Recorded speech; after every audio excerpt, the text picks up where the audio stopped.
Good evening, everyone. And first of all, let me apologize for the late arrival. I had another meeting at the government house, so it just ended. But nonetheless, I'm delighted to be here. I wish now to invite you to stand as we invite Sister Anita Williams-Ralph to invoke God's presence in prayer, to be followed by the national anthem of St.Vincent and the Grenadines. Gracious God and our Heavenly Father, we pause in your presence tonight, dear Father and God. We ask for your blessings on these proceedings, Lord. We ask for clarity, and we pray there will be fruitful discussions, Lord. Cover us in the blood of Jesus Christ. In Jesus' name with thanksgiving, amen. The national anthem of St. Vincent and the Grenadines. Please remain standing.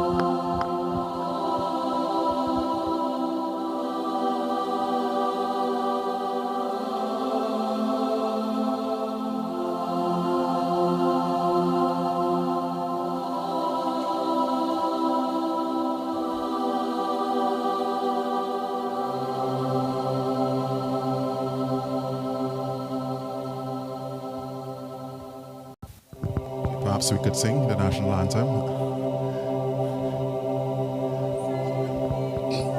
Land so beautiful, with joyful hearts we pledge to thee our loyalty and love and vow to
Thank you very much. Please be seated.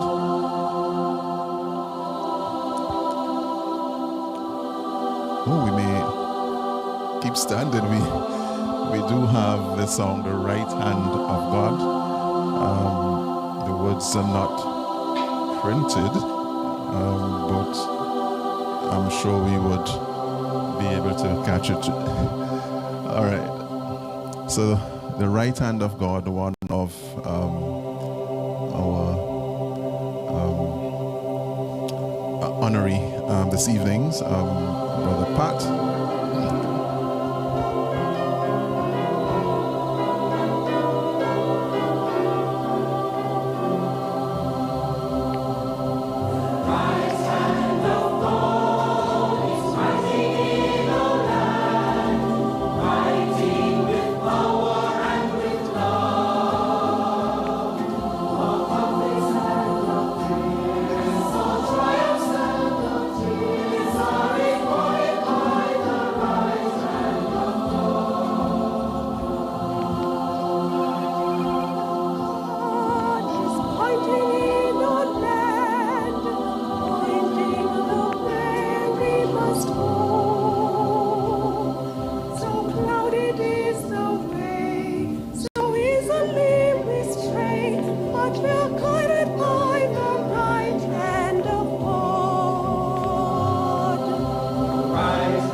Thank you very much.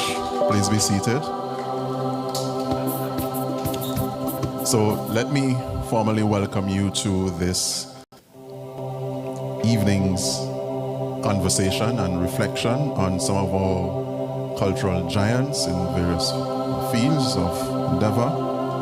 And this evening, we are delighted to have three cultural giants who will reflect on those who've gone before us. So it's a pleasure to welcome you. This is part of NAM's 50th anniversary celebration. And if I recall, we started sometime in April, May with some poetry evenings, and we took a break over the summer, and we are now resuming the year-long celebration. To help us reminisce a little bit, I now invite Brother David Williams to bring a brief history of NAM. Brother David. Sorry, Brother Blazer. Oh dear. Brother Blazer to formally welcome you, after which we'll have Brother David who will give a brief history of NAM. Oh dear. Brother Blazer. Well, pleasant good evening to all. And my task is a very simple one. That is to welcome you. I'll have Daki tell you a little bit more about the New Artist Movement as we celebrate our 50th anniversary. I always refer to two remarks or sayings made by two important Vincentians.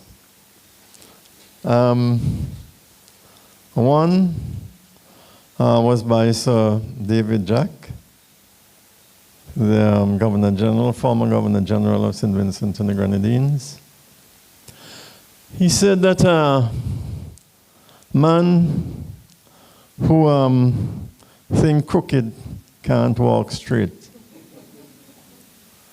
And the other one was by Sir James Fitzallen Mitchell, who said, no matter how popular a man is around town, he's going to end up in bed one day all alone. And those remarks, to me, are very much loaded with tremendous learning. From our experiences, we understand how life goes. And tonight, this evening, we are dealing with the lives, the contribution of three very important Vincentians who have contributed significantly to the cultural development of our country. And my regret has always been that we seem to have a problem with memory. And if we do not ensure that we keep memory, that we keep the life, so to speak, of those who have gone before us, who have really contributed to our own survival and development, if we fail to continue to give them due respect, we will not go very far in terms of our development as a people. And so, this evening's presentations, I hope, would help us to understand a little bit more of how much people have contributed to our own development.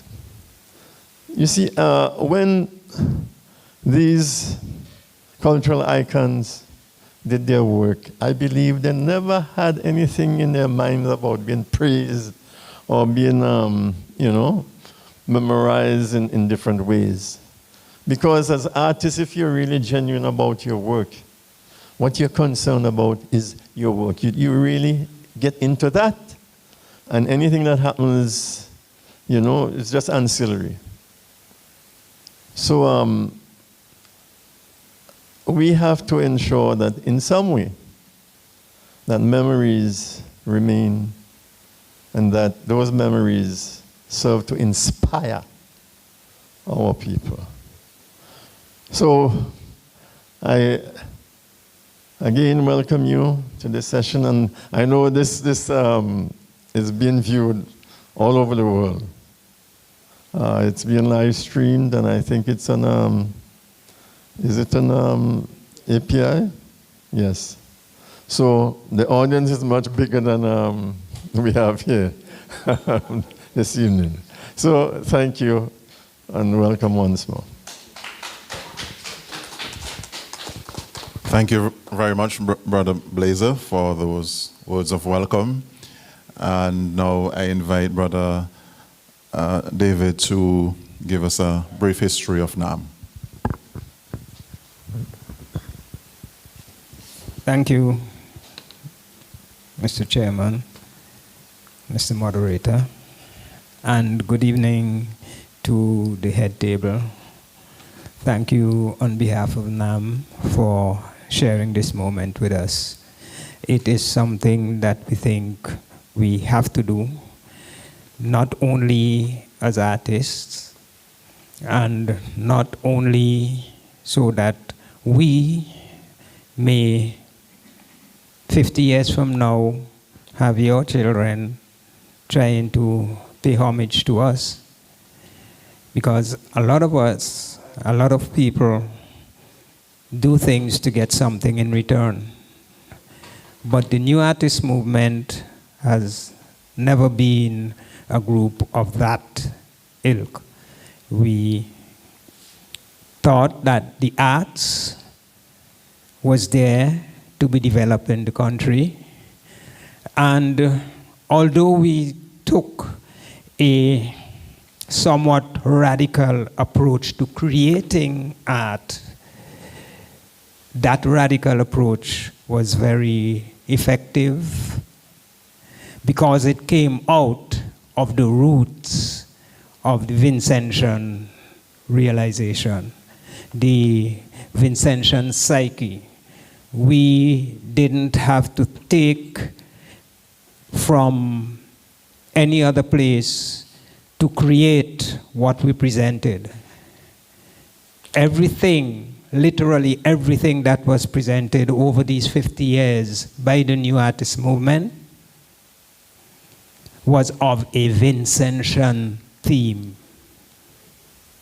And if that's the one thing that we can be proud of, if it's the one thing that we have left our mark on the Vincentian psyche, is for doing that. It is frequently argued that full credit is due to the New Artist Movement, NAM, for the manner in which they influenced the general acceptance of totally local ideas and cultural forms in the creation and presentation of theatrical material for St. Vincent, for Vincentian audience at home and abroad.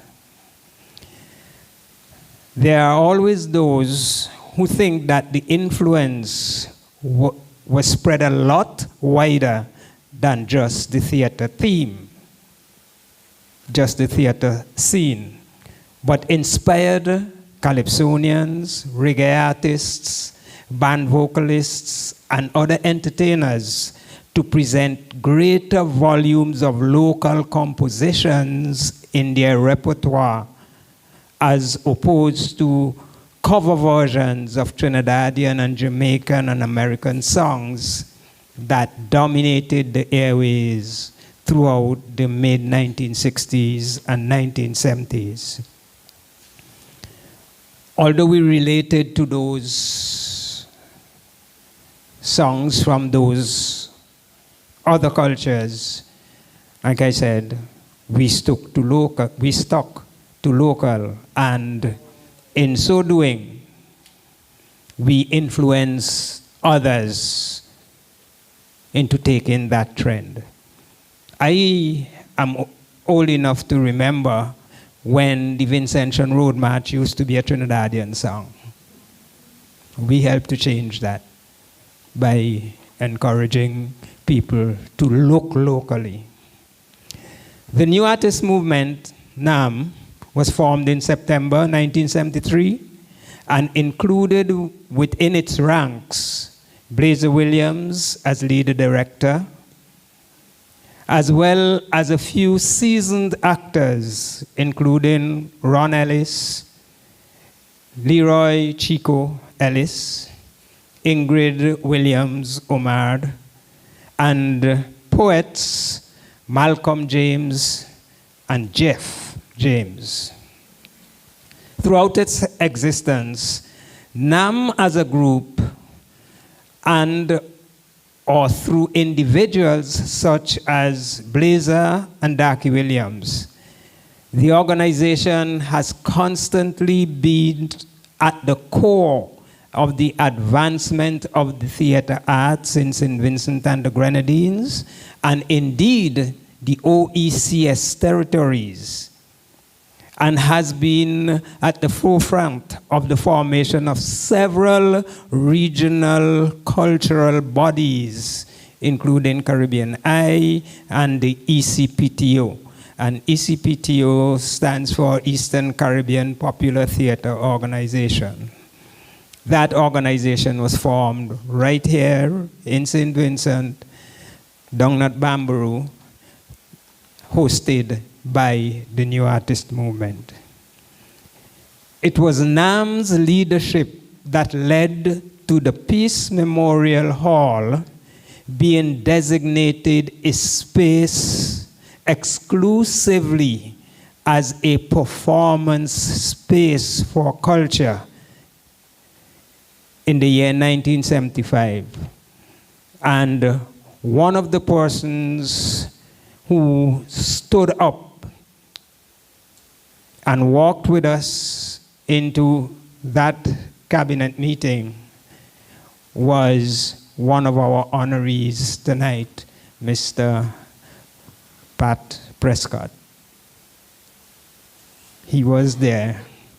Pismo was not a space for performances only. It was a space for everything else. Weddings, 9 morning parties, all those kinds of things. And NAM and the Chorale took a stand. And today we know Peace Memorial Hall as that space.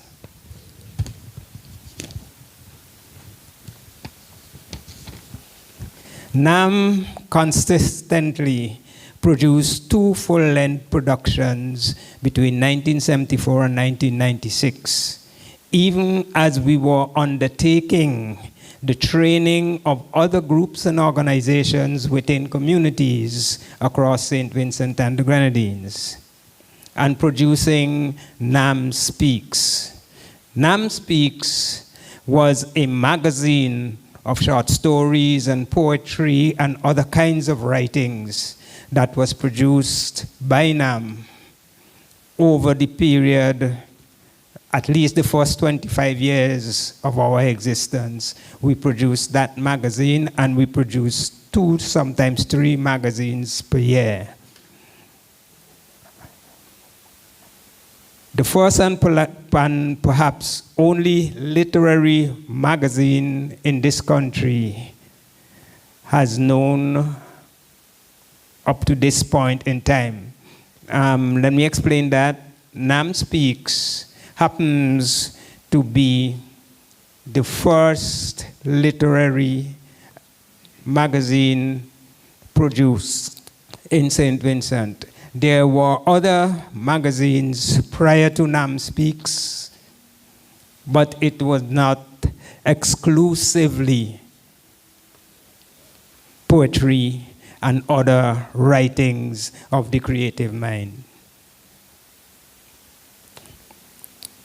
We facilitated the teaching of other adult literacy.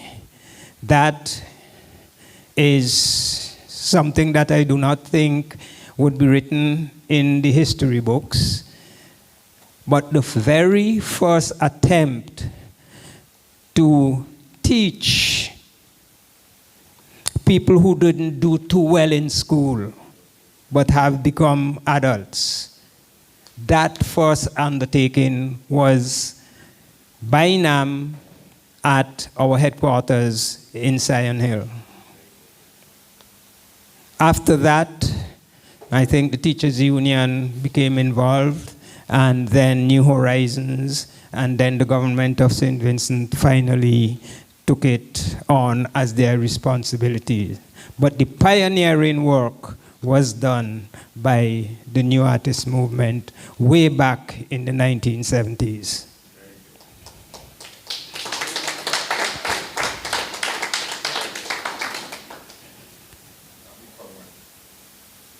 NAM was nominated on several occasions and accepted to represent St. Vincent and the Grenadines at several youth performance festivals across the world.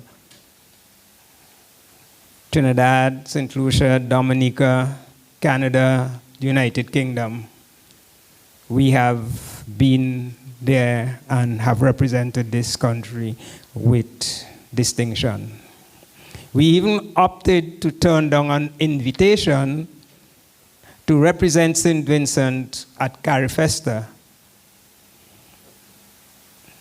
And that was a source of ridicule, if you could call it that, for us, because we were told we have to do a particular something, and it didn't fall within our scope of presentations, and so we opted to have somebody else do it, represent the country, and we actually opted out. I guess that represents some of the radicalism that was within the confines of the New Artist Movement. But it was not an unreasonable attempt or an unreasonable practice at being radical. I mean, we were born in the 1970s, and the 1970s is probably the period of black power and those other things, and that influenced what we did. But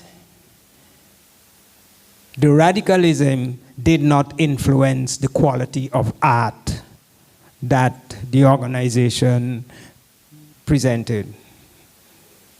We were always true to the arts and to the culture of St. Vincent.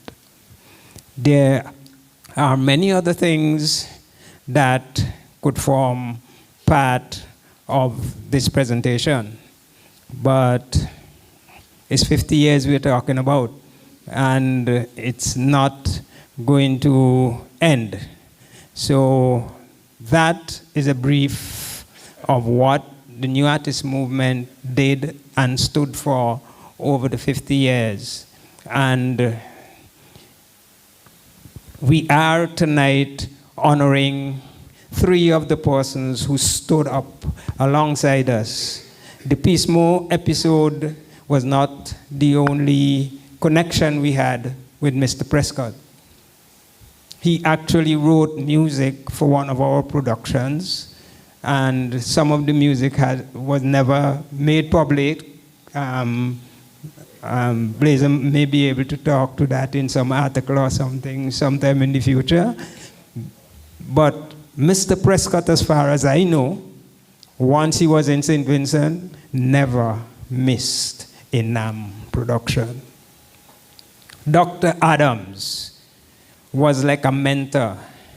Dr. Adams and Sheikh Keen, as a matter of fact, Sheikh was an associate member of NAM. He contributed to NAM Speaks whenever it was published. And yes, we have had that kind of relationship. And Mr. Henry, NAM never did a production at the Peace Memorial Hall that did not move out of Kingston and went into the rural community centers, and so on. And every time we were to perform in Georgetown, Mr. Henry was there at the school, ready to welcome us and show us around. So we had those kind of connections. We were very grateful for them. It helped us to do what we were doing with confidence. And I am sure that we have influenced some of the younger dramatists and writers that we have in the country. And with that, thank you for coming out.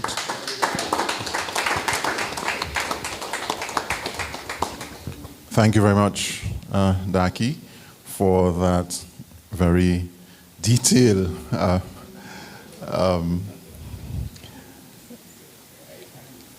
description of NAM's work over the period.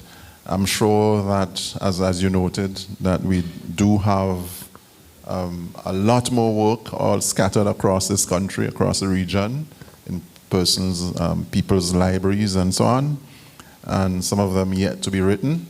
And I think one of the aims of this celebration this year is to record some of the things that are not recorded for posterity's sake. So it's now my pleasure to invite to the podium our first presenter, Mr. Michael Peters. I was told that he doesn't like long introductions, and so I am keeping to that promise. Mr. Peters is a former Chief Cultural Officer here in St. Vincent and the Grenadines. And before that, I grew up watching him at Peacemore. I can't remember the name of the group now, but Hyrule? Okay, I'm sure it's before. There was a name before that. But he has been consistent and has served our country well. And there's really no other fitting person than to make this presentation this evening than Mr. Michael Peters. Please welcome him to the floor. Yes. Thank you very much, Mr. Chairman Ronnie, for your introduction. Blazer, other members of NAM, members of the head table, members of the media, ladies and gentlemen, good evening. Ladies and gentlemen, good evening. Good evening. Thank you, thank you. Once we are live, it's a good evening. I want to start by saying how happy I am to be part of this event because I knew the three gentlemen very closely and worked with them at various stages of my cultural life. So I want to congratulate NAM on 50 years. It says how old Blaze is. I could have sworn that NAM started in 1972. I was about to argue that. But 50 years is a long time to be around, making contributions to culture in St. Vincent and Grenadines. I want to commend NAM for that. As a matter of fact, NAM was the inspiration for my own involvement in theatre with Hyrule Theatre Company. I also want to commend them for doing this activity. It's very timely and apt, and I wished and hoped and expected a lot more people would have been here this evening, given the three persons involved. Tonight, I've been asked to speak on Mr. Alban Henry, one of our cultural legends, and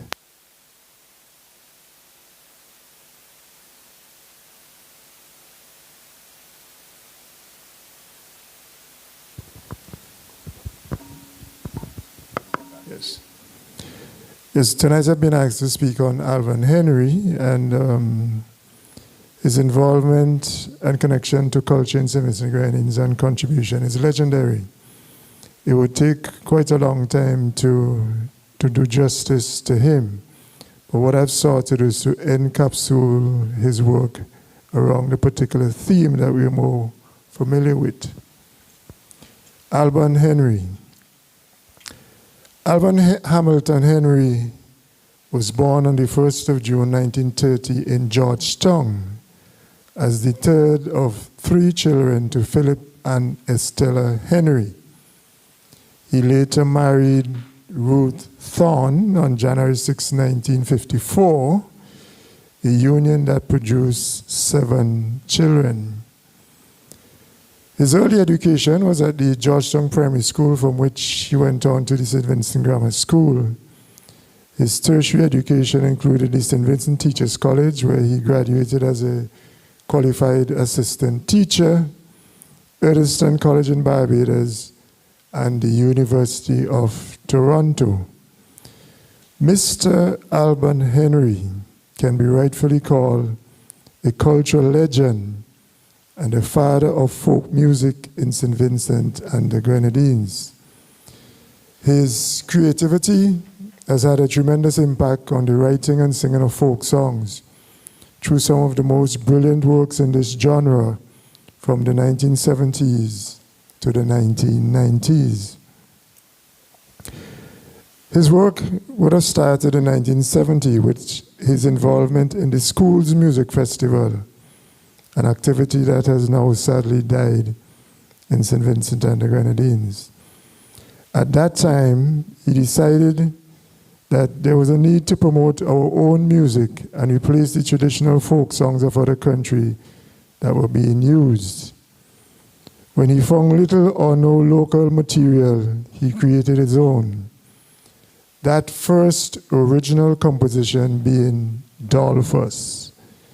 The song sought to capture the behind-the-scenes going-ons on the annual trek to La Soufrière by hundreds of people that usually took place around Easter, with particular focus on 2 young persons who fell in love on the journey.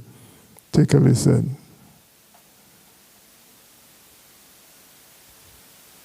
Dolphus.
Dolphus, and if you're feeling cold, just a little shake would have taken some of the cold out your bones. But a lively, energetic song telling a story that ushered in the era of new folk music in St. Vincent and the Grenadines, the very first original composition by Mr. Alvan Henry. Now, Dolphus was performed by a choir from the Georgetown Government School and took the festival judges by surprise. That's in the music festival. They were not sure whether to categorize it since it was not one of the traditional folk songs already in use. You had to remember in those days you were singing folk songs from other countries. But the audience nudged, urged, cajoled the judges to do otherwise, as many of them could relate to the song. After all, the song has some nice comments in it. That was the start of a new era for folk music in St. Vincent and the Grenadines. What the song did, Dolphus, was to force the creation of a new category for local compositions done folk style, which led directly to a flood of many new Vincentian folk songs. So Dolphus has an important place in Vincentian cultural history. Mr. Henry's collection of songs would go on to include Obia Man, which tells the story of a woman who paid a visit to an Obia man. This song is an important historical account of one of our former popular cultural practices, popular in inverted commas. Just listening to this song would give the listener a clear understanding of what it was like going to an Obia man. Let's listen.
I challenge anybody to give me a better description of what happens at an Obia man.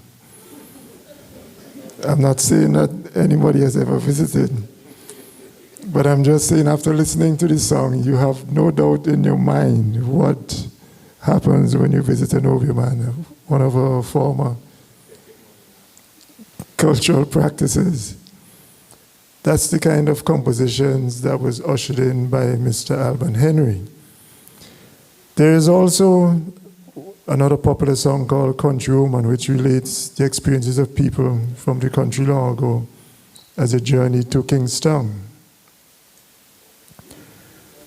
But perhaps the most popular of all the Alban Henry folk songs, and I have personally labeled it as a national folk song, is Moonlight.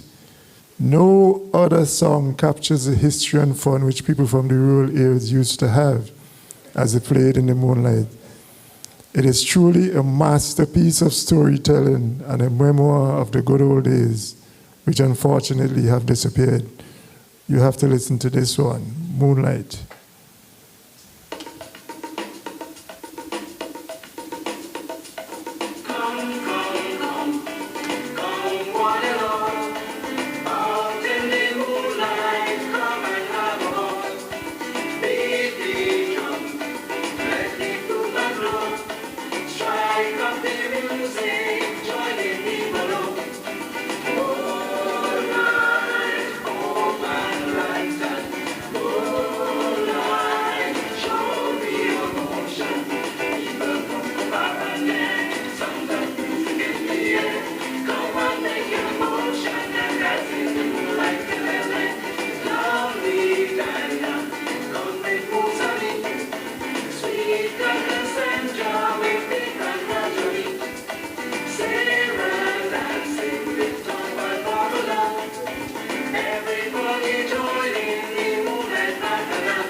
I challenge anyone here present tonight to tell me a more popular Vincentian folk song other than Moonlight. When you think folk song music from St. Vincent and the Grenadines, the first one that will come to your mind is certainly Moonlight, with Oviman and Dolphus coming second and third. But Moonlight, as I have called it, the national folk song, is a tremendous piece of storytelling and a historical masterpiece, and captured the gaiety of life in St. Vincent and the Grenadines like no other. That was the creative genius of Alban Henry. He also wrote religious songs using the same folk style. A memorable one would be Bring Them In, composed especially for harvest. This was accepted by the CCC and published in their Caribbean song book. The Alban Henry collection includes other songs such as Mimi, Bombay, Welcome to St. Vincent, Rare Independence, Eddie Brown, Millie Suki, and Bring In. His compositions also included called speeches, songs, skits, poems. Who can forget Na Make Me Jumbie Raise, which was even published in the Barbadian magazine, BIM. He liked storytelling, especially the jumbie kind.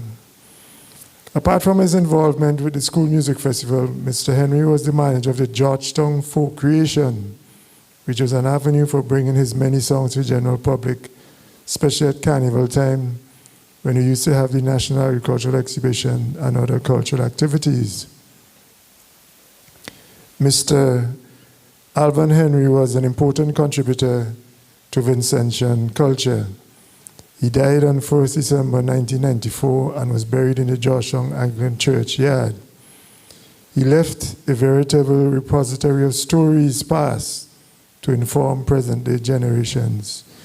We thank him, and his legacy lives on through his many works, especially his folk music. Tonight's activity is just another step in us honoring him, Mr. Alban Henry.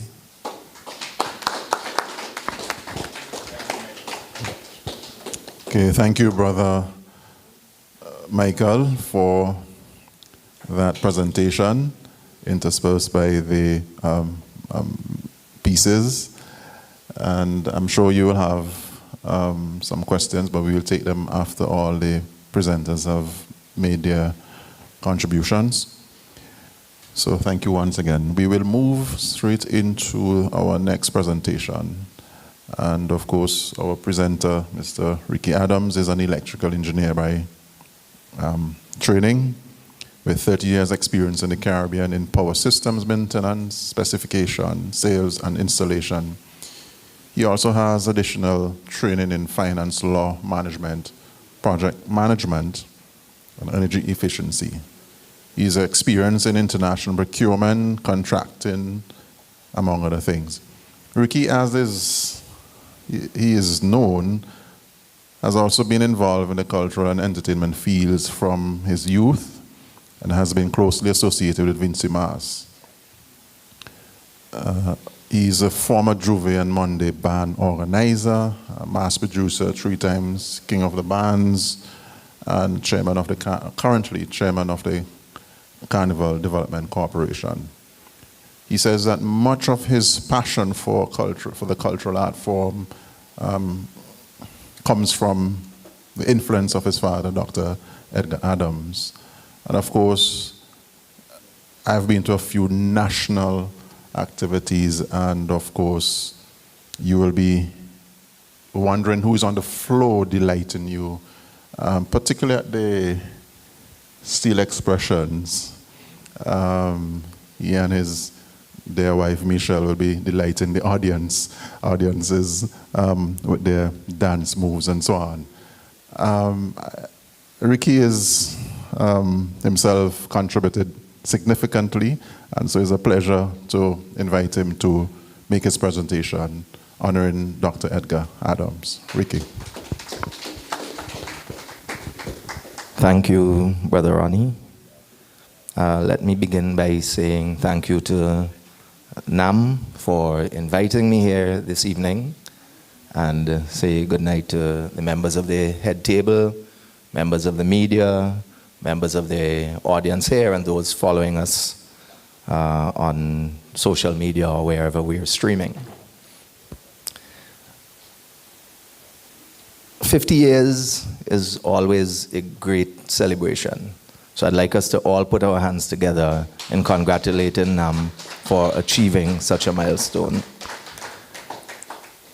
When I was approached by Blazer to speak on Dr. Adams, my dad, he sent me to do some research, because knowing Doc as I did, and as I continue to do, it is not something you take lightly. You have to do some preparation to do him justice. That being said, I will quote fairly extensively tonight from a citation that was done in 2012 by Blazer himself, and also a tribute done by Dr. Adrian Fraser. And tonight, I don't have any songs to play, but I will give a few anecdotal stories of Doc's years in the cultural industries. And I'm going to break it up this evening into the early years. So Doc was born September 3rd, 1932. He was the last of 7 children. And he often says there were 7 in one Adams family, and I think either 8 or 9 in the other. And they all came out of Frenches. So you could imagine the calamity and confusion that they caused up and down the streets of Kingstown, all of them. And they were very strong in the gospel hall tradition, so they all had their very strong church affiliations. But with his father being a boat builder up at Carpenter's Wharf back then, they were all very much on the waterfront and swimming, and in those days, you could swim right along the Bay Street. We didn't have all the developments that we did there. And he attended the Methodist school and then the grammar school. And yes, Wesley Hall, where the slate that fell off of the roof, you use that to be able to write.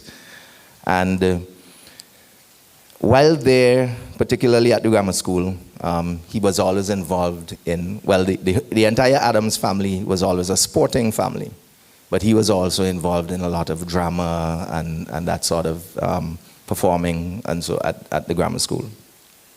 He migrated to the UK in 1954 because he worked as a civil servant for a few years. And he went to the UK in 1954 on vacation. Happened to be walking by in London and saw a shop advertising glasses and frames and that kind of stuff, and became enthralled. Apparently resigned from the civil service while in the UK and went on to do optometry.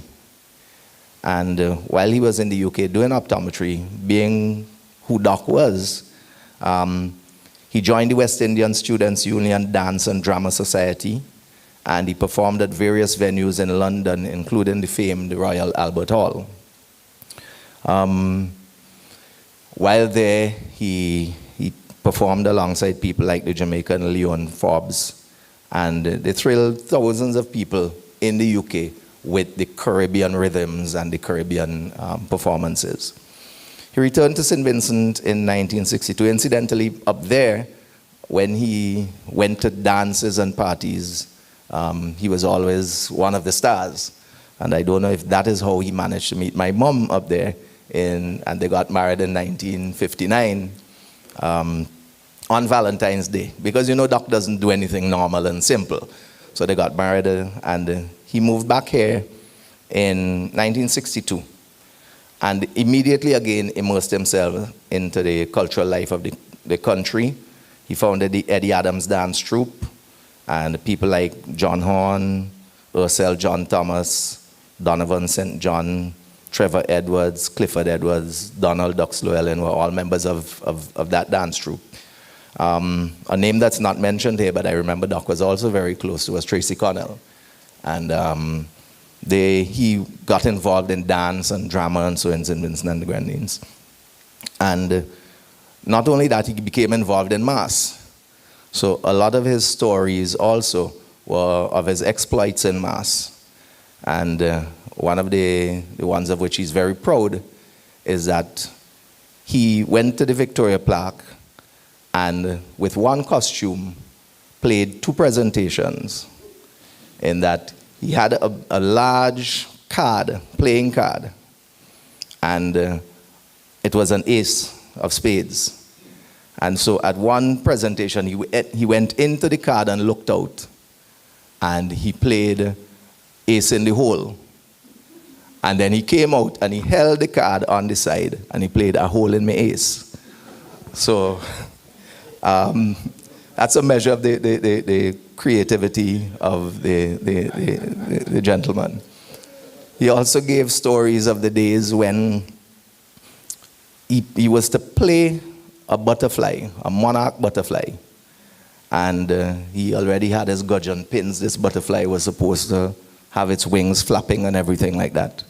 And in those days, you used flour pap to replace glue. They didn't have contact cement and all those things. So he had his flour there ready to make his flour pap to do his glue so that he could present on the morning. But there was a fete in Aquatic the night. So everybody left and went to the fete in Aquatic. And when he came back, the people who were left there took his flour and made dumplings because they made soup. So he only had one wing of his butterfly. So he had to play the one-winged monarch butterfly. But I keep saying those are the things that sometimes are not documented in the history books because they will not be things that are first place or second place or third place, etc. But those are the histories of our Mass, and I always call them the anecdotal histories of our Vinci Mass that sometimes we need to talk about and document. And a forum like this is very important to be able to get people to talk about these kinds of things. He became a member of the St.Vincent Players, which dominated the stage in the 1960s. He participated in numerous workshops in drama organized by the extramural department of the University of the West Indies and coordinated by Margaret Blundell. And during that time, they traveled through the Windward Islands where he was able to meet and perform and exchange ideas and views and so with people like Errol Hill, Noel Vaz, Derek Walcott, Roderick Walcott, etc. He had the honor to play the stranger in Cecily Waite Smith's play The Stranger and Brutus in Shakespeare's Julius Caesar. And he also wrote a number of skits, etc. And one of the things that Doc always did is he paid a significant amount of attention to detail. Because it is one thing, and a lot of you here are dramatists, it was one thing to go up there and know your lines. It's another thing to have your set speak to what you're trying to portray, and your costuming, and your, whenever he would watch people dance and perform, he would be very analytical in terms of your facial expression. If you're performing a happy song, then you should have a happy facial expression. If your arms are not sufficiently well extended, then he doesn't think that you're putting the energy that you should into your presentations. And one of the stories that really brought home his attention to detail was when Dan Simon performed Mezuma at the Victoria Park, and Doc had done his production for him. And they were using a homing pigeon that came from up at Tani, up at Starliff area. And at some point, Dan was supposed to release this homing pigeon. And Doc was very precise in that you never release the homing pigeon into the lights. So Dan had to turn and release the homing pigeon away from the lights. And he got a call a few minutes later, the homing pigeon was home and safe. Apparently, some other people tried it a couple of years later, and when they released the homing pigeon into the light, it got confused and dive-bombed into the crowd. And so it was a little bit. So those very particular attention to detail, that very particular attention to detail, I think, is what set him aside very often from a lot of other persons in the cultural sphere. He then moved on. He spent some time also with football. He was involved in the St. Vincent National setup in management, etc., and at the Windward Islands level. And around that time, he was traveling extensively because he was one of the few opticians in the region So he traveled right through the region. In those days, we weren't so concerned about visas and who could work here and who could work there, etc. So he traveled all up to Anguilla and so as the optician, Barbados, etc. And during that time, obviously, he met quite a few people. So very often you travel through the islands, and he set up in St. Lucia for quite a while, where he also had a restaurant by the name of Sword and Shield. And, well, I'm going to go to the restaurant years. So he had one called Cheddy's, which the name is a combination of Cherry, which was my mother's nickname, and Eddie, which was his nickname. And so it became Cheddy's. And that was in Edinburgh. I think that house is still abandoned. It's right near to the school as you come down the hill. It's up on the bank on the right-hand side. And Cheddy's, again, used to host a lot of cultural events. Cheddy's was where I was born, incidentally. And so one of the things with Cheddy's is one day somebody said to me, they said, you know, your father started Sunday school in St. Vincent, and for a good Christian man, we're very disappointed. And so I went home to him and I said, how you mean it started Sunday school in St. Vincent? He said there was a Grenada football team here, and they were staying at Cheddy's. And one Sunday evening, and in those days, nothing happened in St. Vincent on Sunday. After church, you went to the gardens and came and bought ice cream uptown and went back home. And he said this Grenadian football team was staying there. And he said to them, you know, it's Sunday evening, y'all have absolutely nothing doing. He'll show them a movie. And that caused great consternation and uproar. So he apparently started Sunday school in St. Vincent, where there was entertainment in St. Vincent on a Sunday evening. So, and then he did Hyruna, which is where Ken John has lived for several years. And in that Hyruna, he did a restaurant that was laid out in the map of St. Vincent. So there were different areas in the restaurant that represented different areas of St. Vincent. And he did Seaview back in Edinburgh. He did One to Go, which was very famous for its rotis back in the early 80s. Which is now which became the KFC building and then the Subway building now. And upstairs he did Fishnet. And one of the things with Fishnet had a piano there. And there was a table in the corner where he could sit and overlook the junction by Back Street, right by the I guess coming up from Salvation Army, going up to Bishop's College, that four-way junction right there by the gas station. And very often when you went up there, there was Monk Waldron, who was an absolutely brilliant pianist, on that piano playing. And you may find Sheikh Keen in the corner, and you would find quite a number of people who would pass through and do performances, etc. When Carnival came, I always remember him going over to the music center and buying 2 of every Calypso record that was released, because in those days you used to have 2 records so that you could switch between. And so he was very supportive of the Calypso and Carnival art form. And in fact, for those of you who've heard of the Soufre Suite, which was the series of poems that Sheikh did around the time of the La Soufre eruption, Fishnet was very instrumental in his production of the Soufre Suite. So in terms of that aspect of having a place for people to perform, a place for people to express themselves, he's always been there. And I remember there was somebody who said they went up there to play as a little combo band one night, but I think that might have been over Cheddy's or the Edinburgh or whatever, and they were playing, and there was nobody in the place, and they were ready to close up. And Doc was like, no, keep playing, man. People will come. People will come. Keep playing.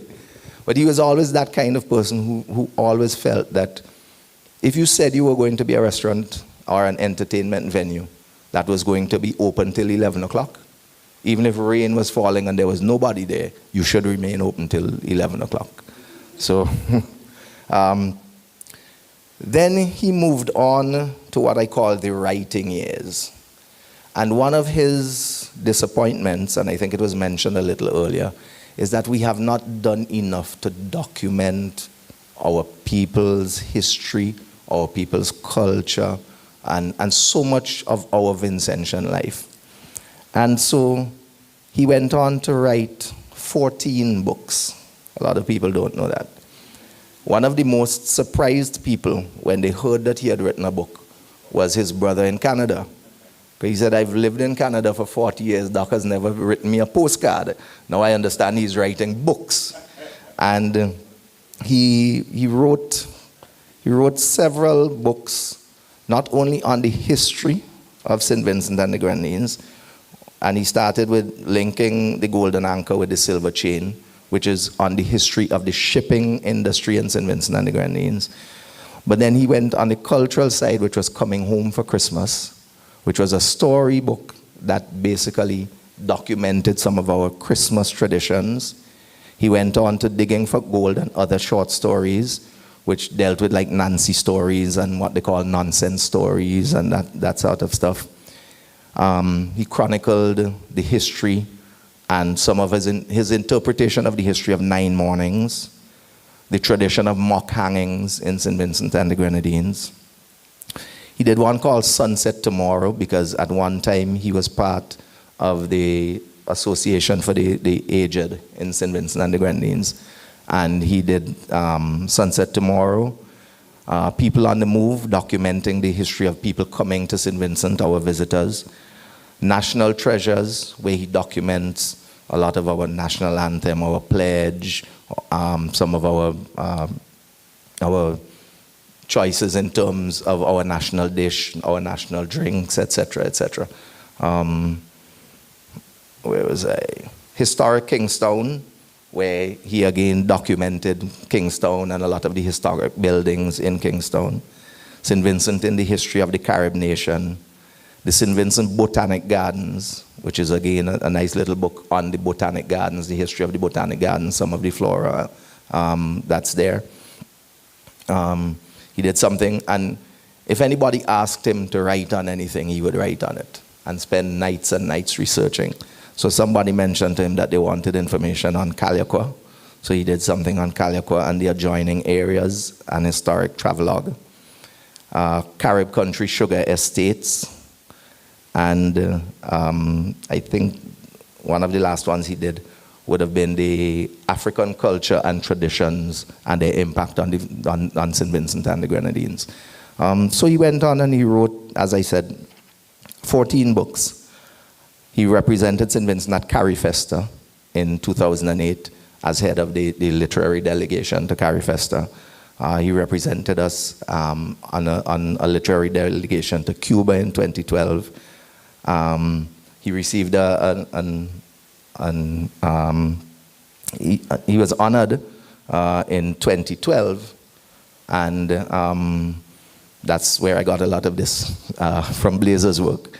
And a lot of people don't know he actually wrote a hymn, which was actually performed at his funeral, and it was a hymn that he had been trying to get into one of the hymn books for a while. At the time of his transition, he was actually working on a book called About St. Vincent and the Grenadines, which took all of these bits of information that he had gotten from all over the place and was going to put it into one volume, basically, about St. Vincent and the Grenadines. And it is something I think that, I know there's a national project to do it, but it's something that I think at some point in time, I'll probably try to find the energy and the time to try to see how far I can get in completing that work, because a lot of research has gone into that, and we'll see where that goes. But generally, his thing has always been that we've got to give our cultural people and our culture a space, and it's always been about us being proud as a people of our culture, be it our cuisine, be it our carnival space, be it our writing, our music, etc. And so I'm sure that he would wish me to offer his blessings this evening on such an event and the recognition of some of our cultural icons. Thank you.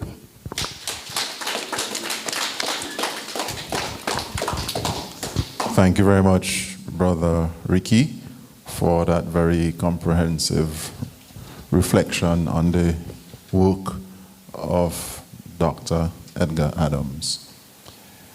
We will now have a poem by Brother Blazer to be followed by our final presentation. Brother Blazer.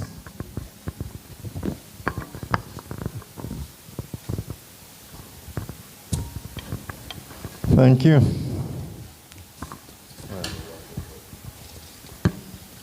Actually, this poem is entitled Faith Conquers.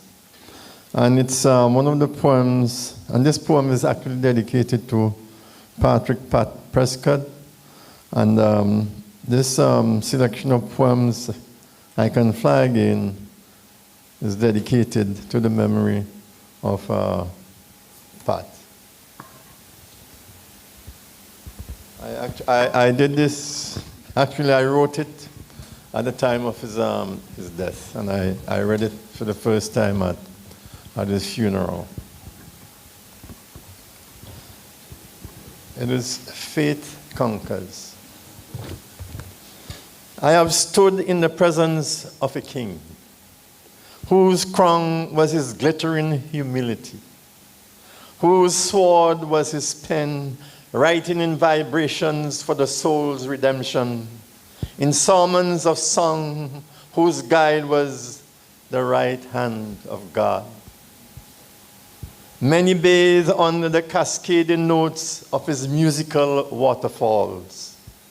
Tales of the soul's therapy are yet to be told by those who swim in the enveloping waves of his undying symphony of faith, love, and peace.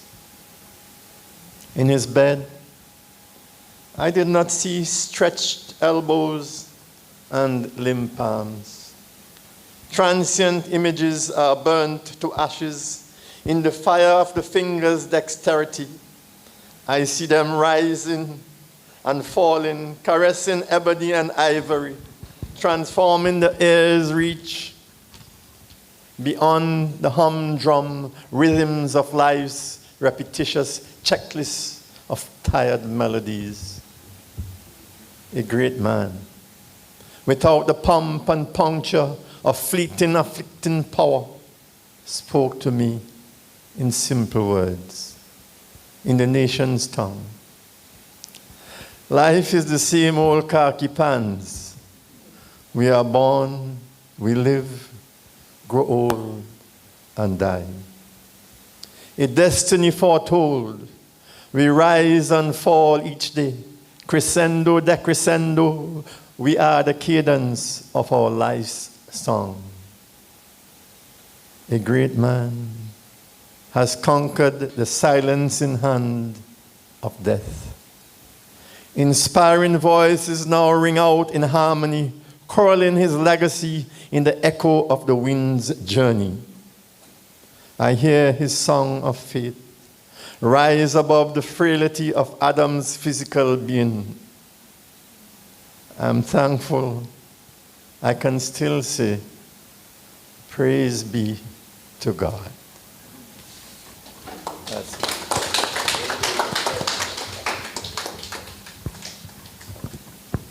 Thank you very much, Brother Blazer, for that rendition. It brings back memories. Ladies and gentlemen, it's now my pleasure to invite Sister Jan Horn to make her presentation. Really needs no introduction. She comes from a rich tradition of one of those Vincentian families that not just musically talented, but span the traditions of the arts. She's a former headmistress of the St. Vincent Girls High School, and of course the still currently the musical director of the New Kingstown Chorale, and many other things. I present Sister Jan Horn to make this final presentation on Brother Patrick Prescott. Good evening, everyone.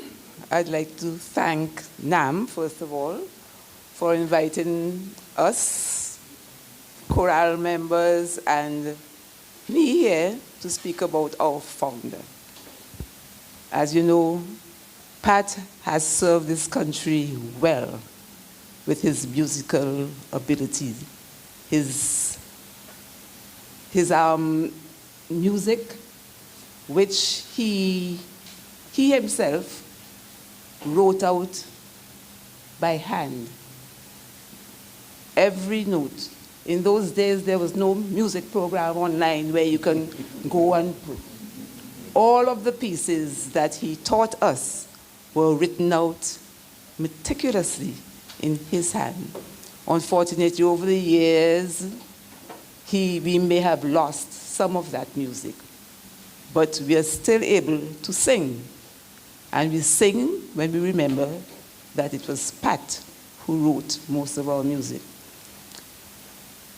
Patrick Eugene Prescott, better known as Pat, was born on the 17th of March, 1932, and he was born into a musical family. His mother played the piano, his sisters and father the violin, so Pat had no excuse for not being able to play. His choice of instrument was also the piano, but later on he also played the organ because he was the chief organist at the Kingstown Methodist Church. Some of his brothers have told me that at the very tender age of 5 or 6, when his mother played the piano, Pat would afterwards go to the piano and without any music or anything, play back exactly what she had just played. So he had a very keen ear. And later on, we could see why he had that keen ear, because he too was a genius, I think a genius, when he played the instrument taught. Pat excelled at playing, and when he became the organist in the Kingstown Methodist Church, the choir there had him as their leader, and they also excelled. He was born in Georgetown, and his family then moved into Kingstown. As a student at the Boys' Grammar School, Pat joined the choir. And it was there that he seemed to have developed a love for choral music. A year after graduating from the school, he was appointed as a music teacher, and he took over the roles of directorship and the accompanist of the grammar school choir, and he also trained the girls' high school. He excelled as a pianist. At that time, we had no music festivals in St. Vincent. So Pat's talent was truly recognized when he decided on his own thing, by his own will, to travel to Trinidad to participate in their music festival. And he returned home with the championship trophy. In 1956, Pat decided to share his love of choral music with others, as that is when the Kingston Chorale was born, his brainchild. He entered the choir in the first music festival in St. Vincent, and their performance earned them first place, although there were many established choirs in the competition. Pat taught us to appreciate almost every genre of music. Religious, secular, folk music, calypsos were all a part of our repertoire and the group grew and flourished. During the Christmas season, when Pat had put together a group of people for serenading, we went to institutions, we went to homes for the poor, to those who were down and trodden. And very often, I remember when we went out to the mental home, as they called it at that time, many of the people who were housed there would come and stand up with us as we sang. He made sure that we brought them some sort of comfort. Now, as the group walked through the streets of Kingstown one night, singing, we were serenading, we were stopped by the police for disturbing the peace.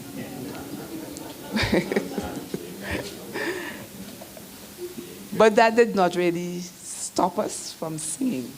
We continued to sing. Even though we had to go into homes and sing, we continued to sing. Now, Pat was awarded a scholarship and entered Trinity College of Music. So at that time, the chorale did not really have a leader. He returned home in 1962 and was appointed music officer in the Ministry of Education. And that is when he started to work. He got to work. He was the one who started an annual schools music festival in an effort to revive folk music. He organized workshops and radio programs to complement the teaching process. He was also chairperson of the Music Association, which was in charge of the adult part of the music festival. So he was kept very busy. He was also an accompanist. He was also a judge, an adjudicator. He was called upon by everyone to play for them. Steel bands, different calypso competitions. And then he did something which was a bit unusual. When he revived the chorale in 1966, he staged 2 Gilbert and Sullivan operettas.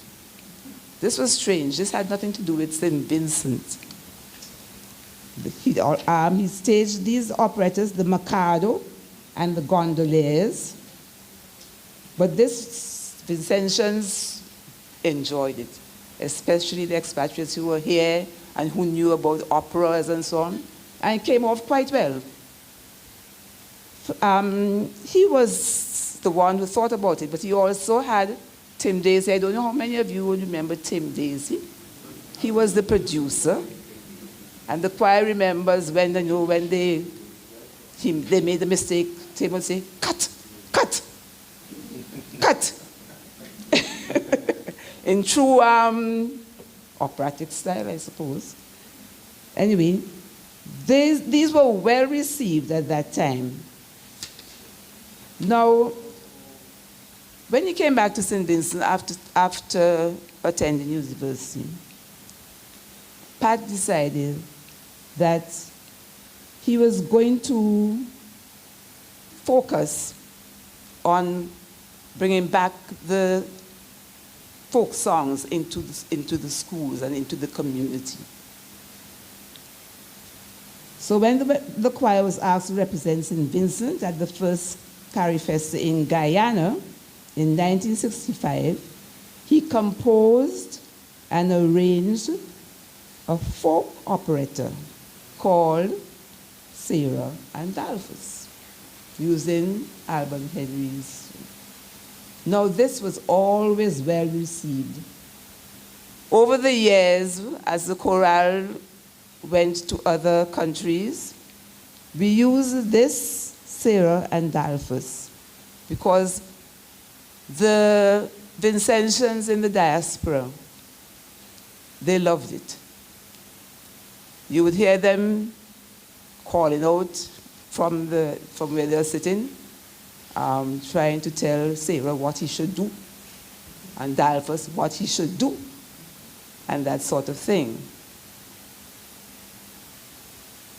We went on tour to neighboring Caribbean islands, the United States, Canada, and England, and in Cuba. And each time we went, we took our culture with us.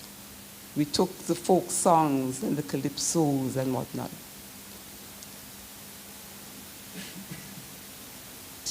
Pat was an arranger. By that, it's a choir, so you arrange the music into parts. He was very adept at that.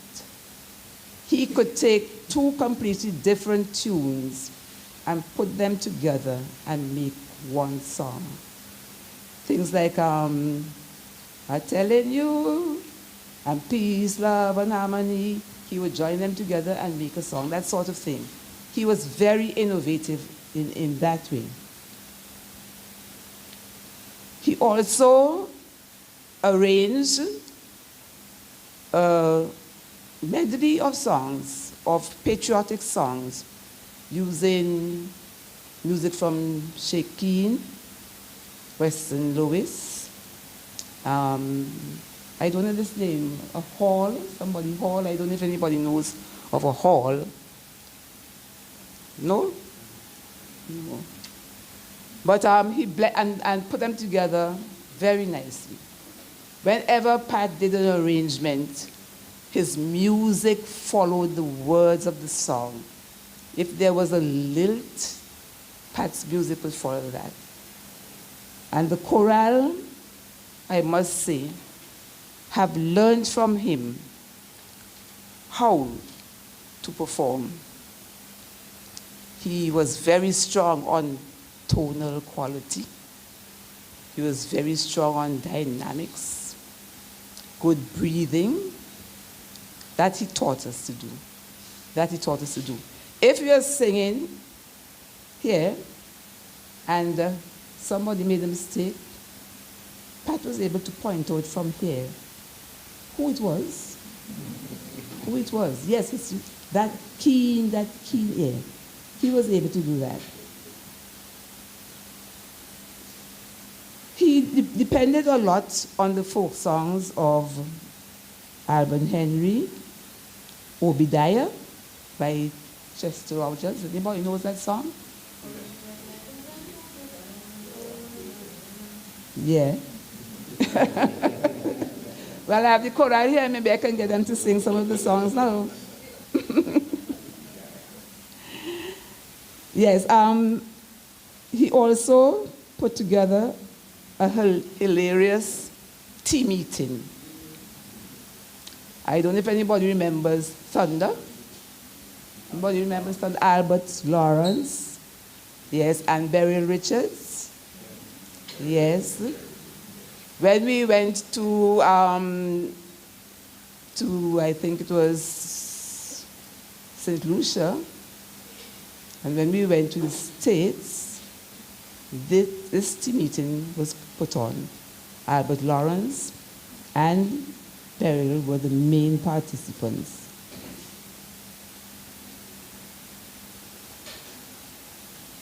Now, The Right Hand of God was written by Pat, not the music, the words. And I understand that has recently been put into the British hymn books. Was it the British hymn books? Yeah, I think it is. I think it's the Anglican hymn book, yeah. Yes. It's. Now, through it all, Pat remained humble and very modest. He taught us all we know about singing. He taught me all I know about choral singing. And I hope that as we continue to remember him, we also remember that what he has done to bring out the music and the folk songs and the expressions of being able to sing well, how much he has done in the schools and in the communities to make sure that this legacy will live on. We, the chorale, continue to sing his work. He handed over the baton to me in 1989. This year we are celebrating our 67th, right? 67 years of the chorale.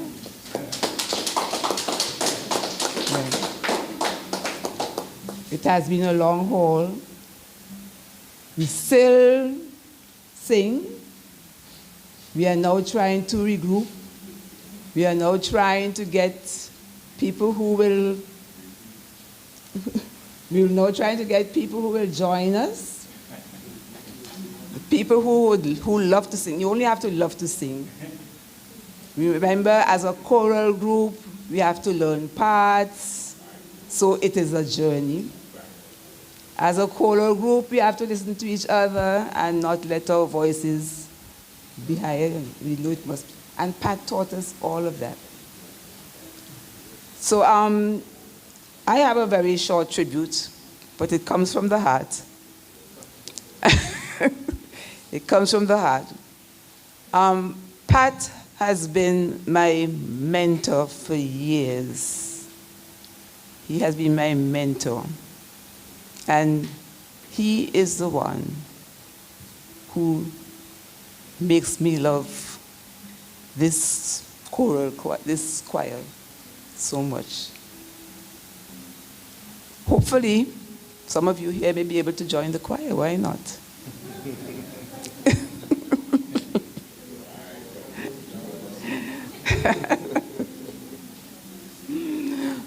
Now that's about my short tribute. Thank you very much.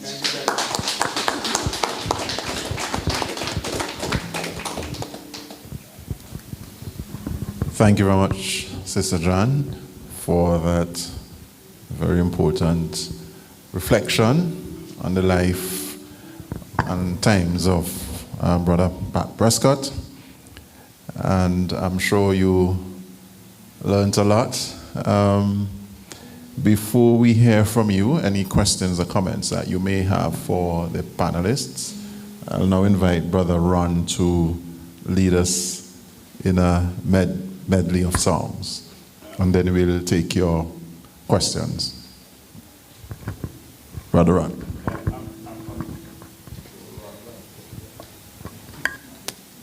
You're going to have to excuse me. I plan to do all of this using my guitar. Of course, I'm in an air-conditioned room, and the guitar has been exposed for the last hour and a half. It's gone on tune. It's one of the problems of an acoustic instrument. I mightn't have enough time to tune it up sufficiently, but the music is, I've already composed the music so I can sing to the music. I was planning to do everything one time. So let's see if we can get this done how I wanted to do it. It's a medley of folk songs, and the songs are all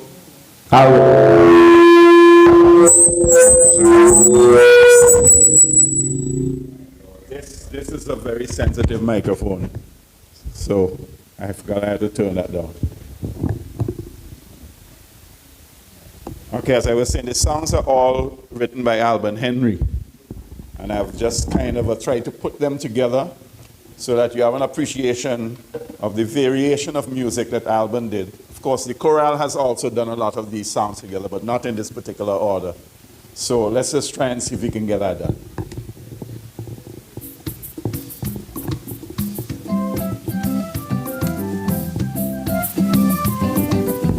Come to St. Vincent, a friendly welcome awaits you.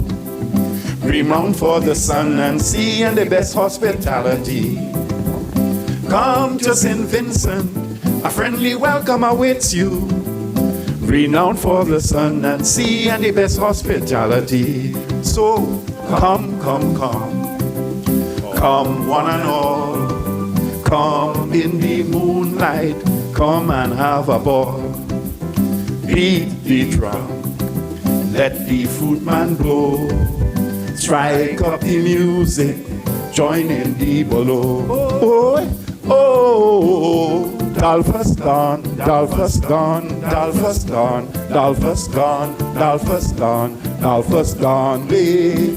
Oh, Dolphus gone, Dolphus gone, Dolphus gone, Dolphus gone, Dolphus gone, Dolphus gone, way. Ever hear of a man called Eddie Brown? Well, I'm telling you, case you never know. Rain or shine, Eddie moving all around, never leaving his flute behind. Sing with me, ever hear of a man called Eddie Brown? Well, I'm telling you, case you never know. Rain or shine, heavy moving all around, never leaving his fruit behind. Wake me in the morning when first cock started crowing. Mac May, bring your basket and come. Me no want nobody for call me country bookie. Mac May, to make me message in town. Where you say, wake me in the morning when first cock started crowing. Mac May, bring your basket and come. Me no want nobody for call me country bookie. Mac May, to make me message in town. Never, never me again believe in opium man. No, no, no, no, no, no believe in opium man. Never, never me again believe in opium man. No, no, no, no, no, no believe in opium man. Papa Lulu fool me and make me papi show. I'm feeling such a shame, I don't want nobody know. So care your lakat and care them well. This industry they so. Oh yes, without me lakat and nothing go sell. The product we call green gold. What? Care your lakat and care them well. Till this industry they sold. Without me lakat and nothing go sell. The product we call green gold. Moonlight, poor man's lantern. Moonlight, show me your motion. People come from far and near, sound of music in the air. Come and show your motion and dance in the moonlight till the day. Moonlight, poor man's lantern.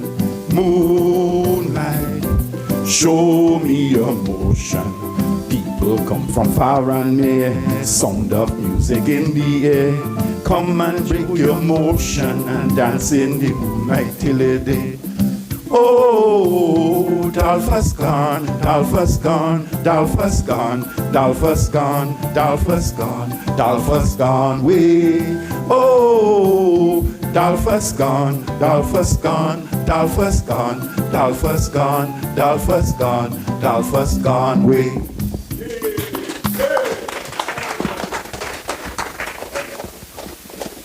I just want to say one little thing before I go. You would have listened to some of the folk songs that were being played this evening, pre-recorded, not just King Song Chorale ones, but the one that in particular Michael Peters played. And one of the prominent voices on that recording is a dear friend of mine, Brian Gould. He passed on the 17th of September this year, a voice we will truly miss. May he rest in peace. Thank you very much, Brother Ron, for those lovely renditions from Alban Henry. It's now your turn to have a conversation or ask any of the panelists any questions that you may have or make any connections.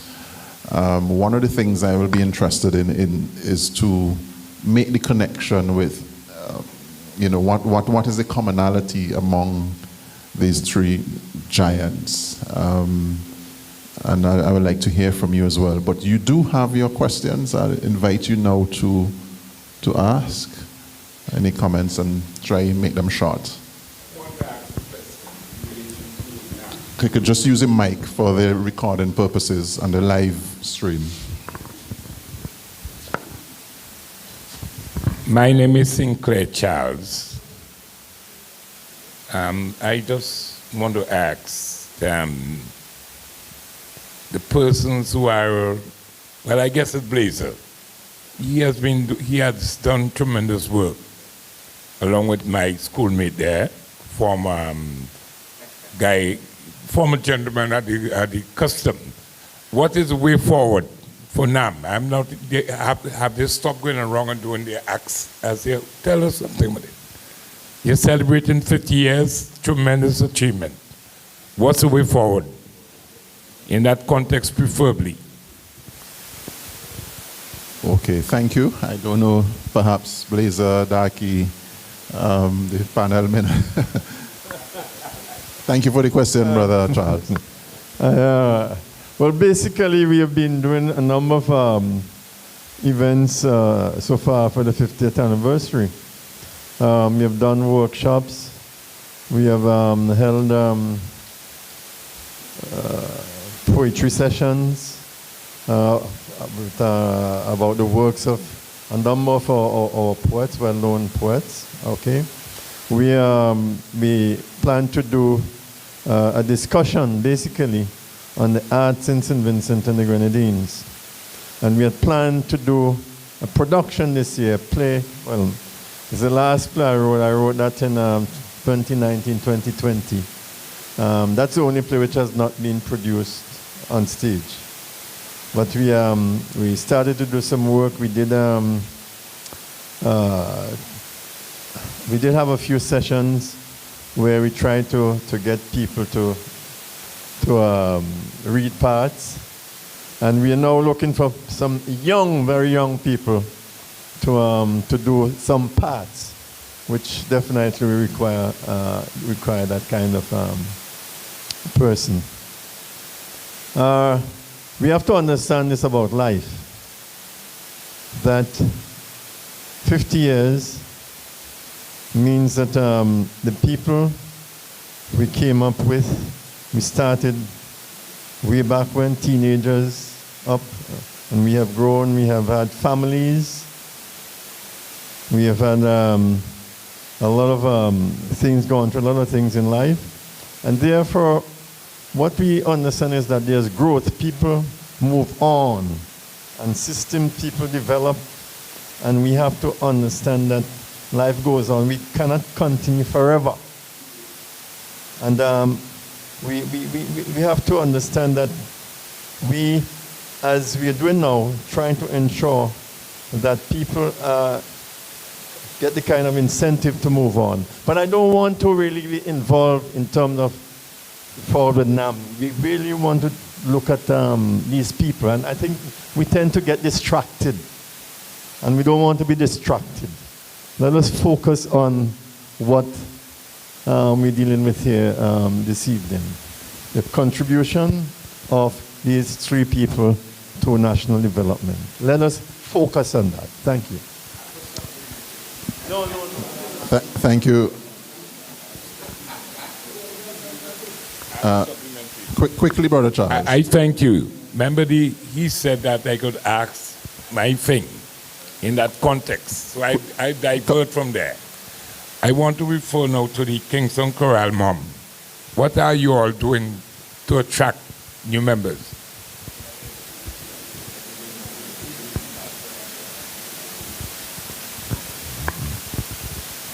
Well, luckily for us, we always had a junior choir. So now we are reaching out to those members of parts of the junior choir. Some of them who are now young ladies and young men to join the choral now.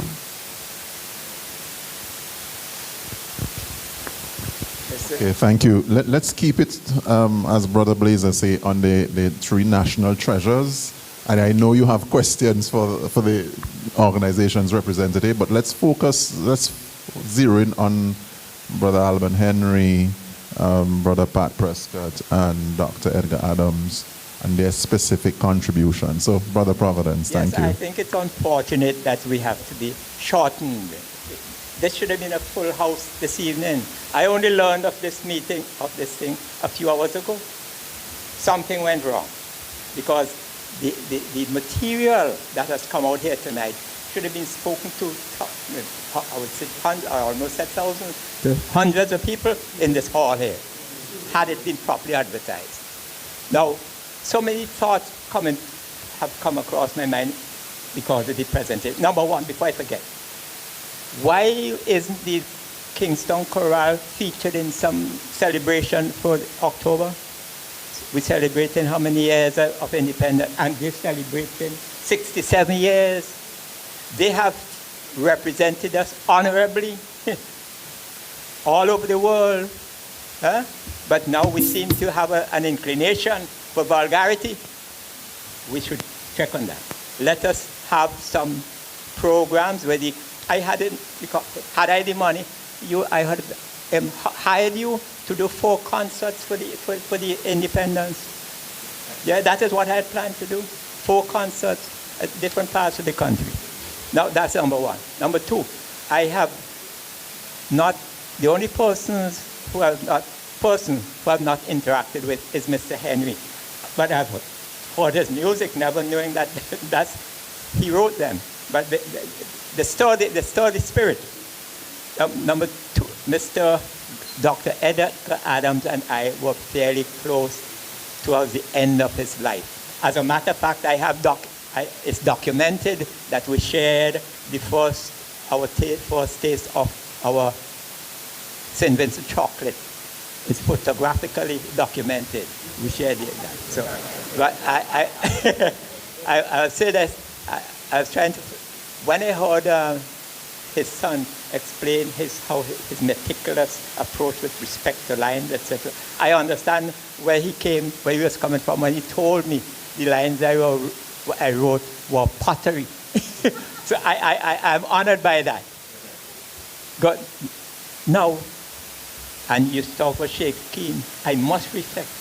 Now, Sheikh Keen, he walked this town when the streets used to be clean. I'm talking about Ellsworth Shakespeare Keen. In poetry and music, he made our lives richer. I'm honored to say it. He was my teacher. In his time, that was our time. The world recognized him as great. But today, we in St. Vincent seem to be doing so little of late with respect to honoring him. You will forgive me, I trust. But I feel that I must express my disgust for the way that the bust of Sheikh Keen stands tonight in the corner, just a gathering dust. Now, with respect to Dr. Adams again, I have contemplated since I've been interacting with him in his late life, I was thinking that property near to the Radio 705 up there could be used for the Edgar Adams Memorial XYZ, where he would be all these things, he would be documented. Look at where it is situated, in the middle of the schools. No better place to have that place, I would think. So I would urge all of us to give support to that and encourage our parliamentarians or whoever they are to do what they can to put that thing into effort, into effect. Thank you very much.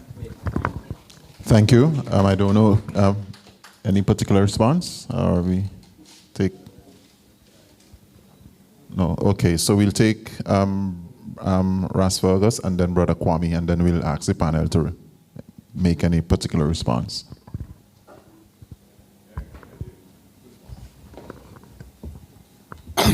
Everybody have a pleasant night. I'm on shaking. Before we go on shaking, I want to tell you that Doc was my personal friend. Because with Londoners, with Methodists, and with ex-grammar school. Shakin make me proud, because here's my family. Shakin make me proud. How to talk about Shakin? Ras, we are streaming, so if you now could face Shakin, it. Yes. Yeah. Shakin emerged in London, in Europe, as the world best flugelhorn player. So he in front of a big German man. Shakin. But again, life is up and downs. Pioneers have to pay the price. You see, when you're a pioneer and you're going out front, Shakin brought jazz to London.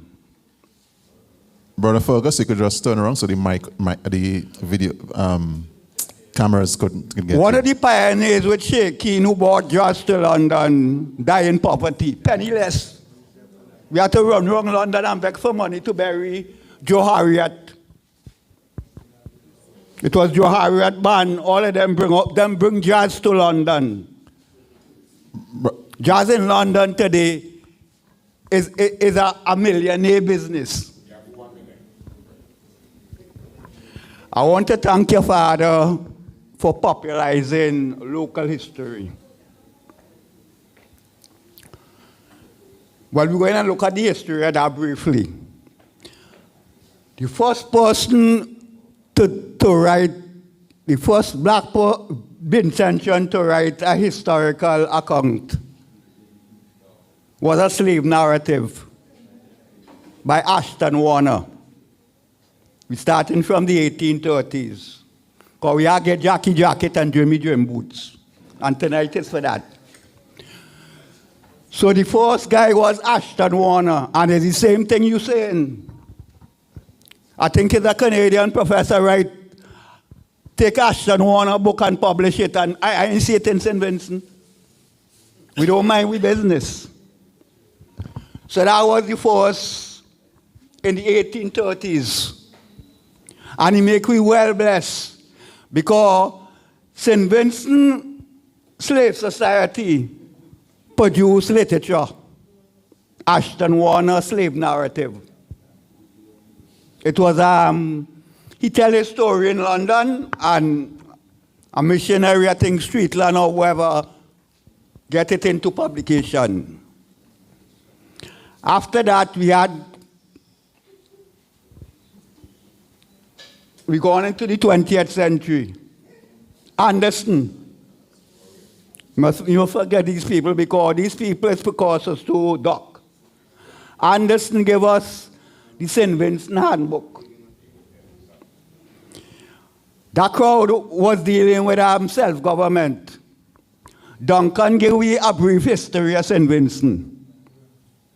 Although it's very Eurocentric. Dr. Kirby. Today that's big. Dr. Kirby showed us that we should take interest in St. Vincent prehistory and archaeology. Well, I like to tell Vincentian, as a teacher, so I have to tell people to read. I would like them to read the latest publication on St. Vincent. Think he's a black Londoner. Winwood family. I think it's in the bookshop by Games. Mr. Kerr, yes. So again, I would like to talk to Doc because Doc was very, very prolific. As a matter of fact, I was there when we voted Doc the president of the Historical and Archaeological Society, and he did perform. He rose to the occasion.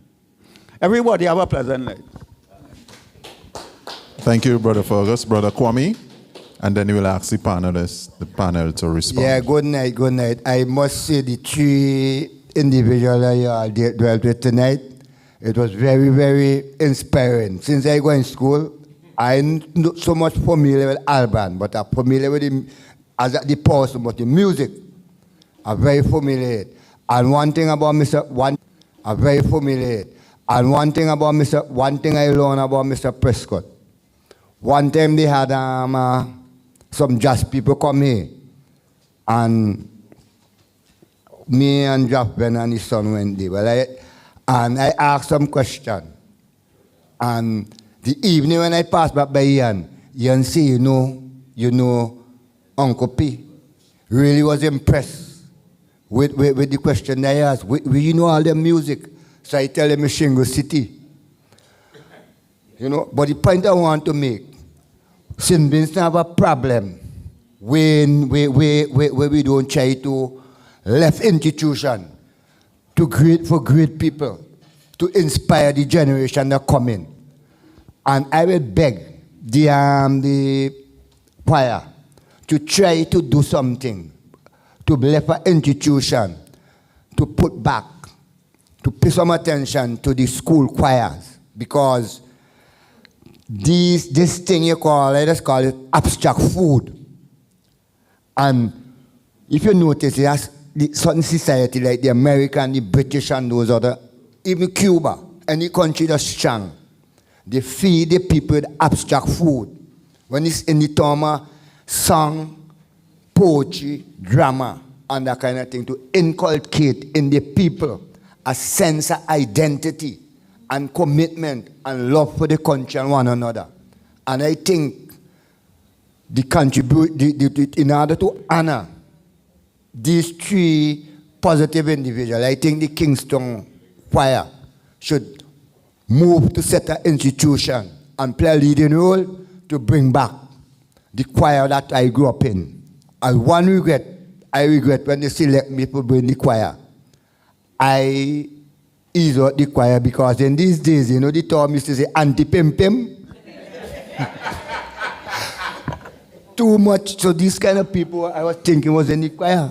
So me, a lot of we leave and we used to bond the choir and go and play cricket and things. You know, when I come big now and then into music, I regret that. Because I didn't learn voice to harmony and that kind of stuff. So what I'm saying, pay some attention to leave an institution, to build on what this great man left, to produce more, and to strengthen with people, strengthen people's mind, because in this period, people's mind need to be strengthened. Good night. Thank you very much, Brother Kwame. Any particular response from the... Oh, sorry. Yes. I just want to bring to the gentleman's attention, you spoke about the chorale bringing its music to institutions. Just to let you know that prior to COVID, we have done that. We go around to secondary schools. We perform for the students and we encourage them to sing properly, and we also encourage them to join the chorale. Okay, I'm one of those persons who train the junior choir. So we do have our junior choir in place to feed into our senior choir. And we go around to the institutions and we do bring our music and our culture, especially our folk songs, to students in the schools. Thank you, Sister Malcolm. The panel, give the panel an opportunity to respond. No, you could.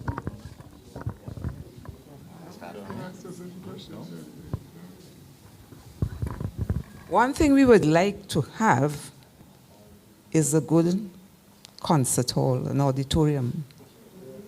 Because with choral music, we depend a lot on the good acoustics. People who are trained to, to do whatever it is that they have to do to make a song good. And that has really kept us back, because right now we are planning a concert and we have no idea yet where we're going to have it. We are going to go around visiting churches and that sort of thing.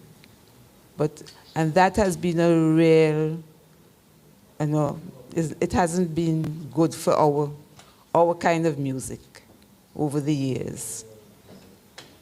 So, who would like to donate a concert hall? an auditorium.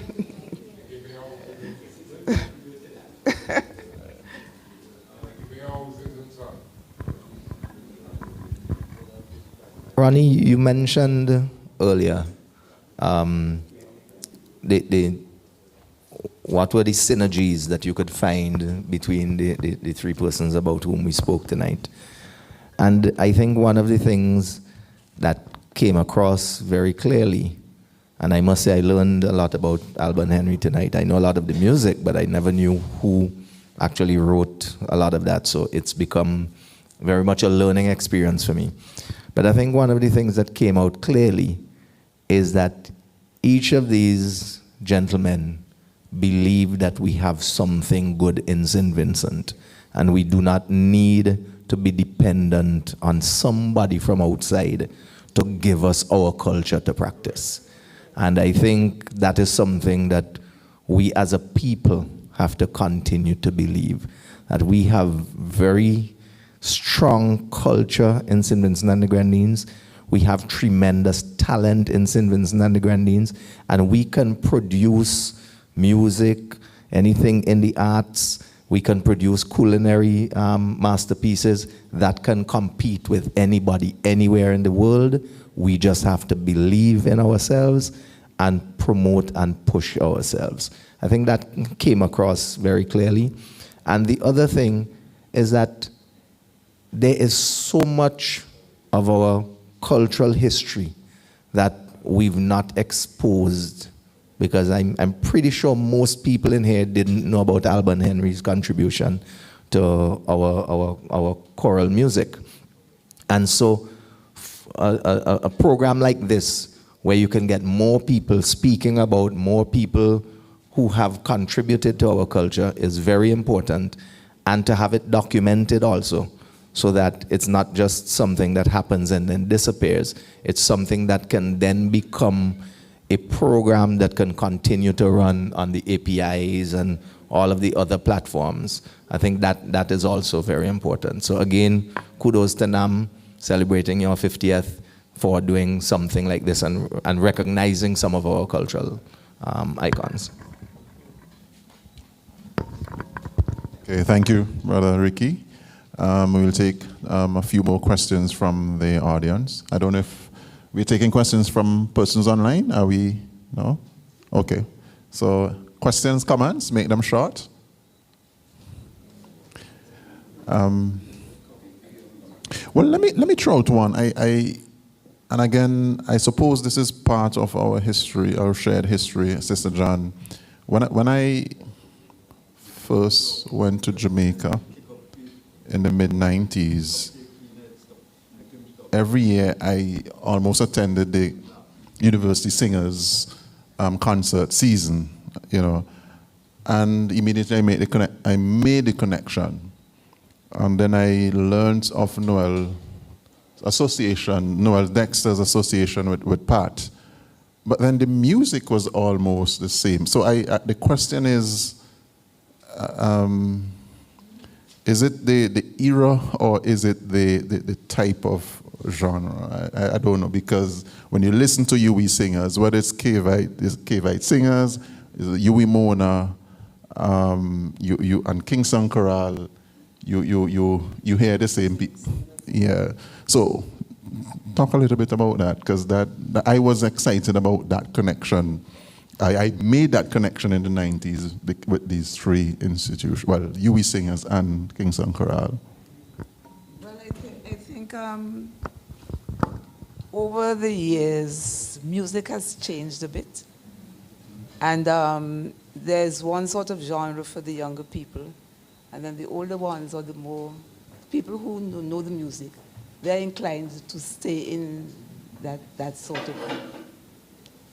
I don't know if, but we do calypsos and so on, but on a different level, really. And as a choir, where we have to depend on arrangers to arrange the music for you, you don't very often get an arrangement that even though you might like to sing the song, you don't have anybody to arrange it for you and that sort of thing. Pat was very, very, very good at that, extremely good. He was one of the best arrangers I knew. His music was beautiful for all our shows. But right now, I don't think people arrange, they just sing. You know, and then you have different people who just put in a part. Actually, we have had people who have come to join the chorale, and then they tell me when I speak to them that they're not accustomed to singing like that. If they don't hear a part, they just put it in. They're not accustomed to learning a part. And with good choral singing, you have to learn the part so that everybody is singing the same thing.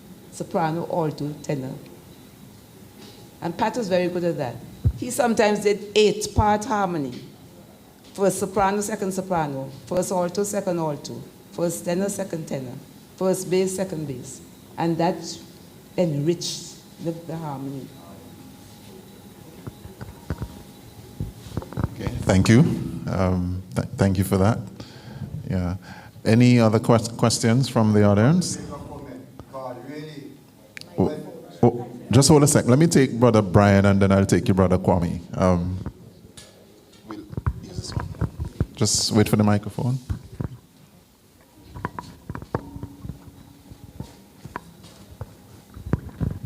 Yeah, good night.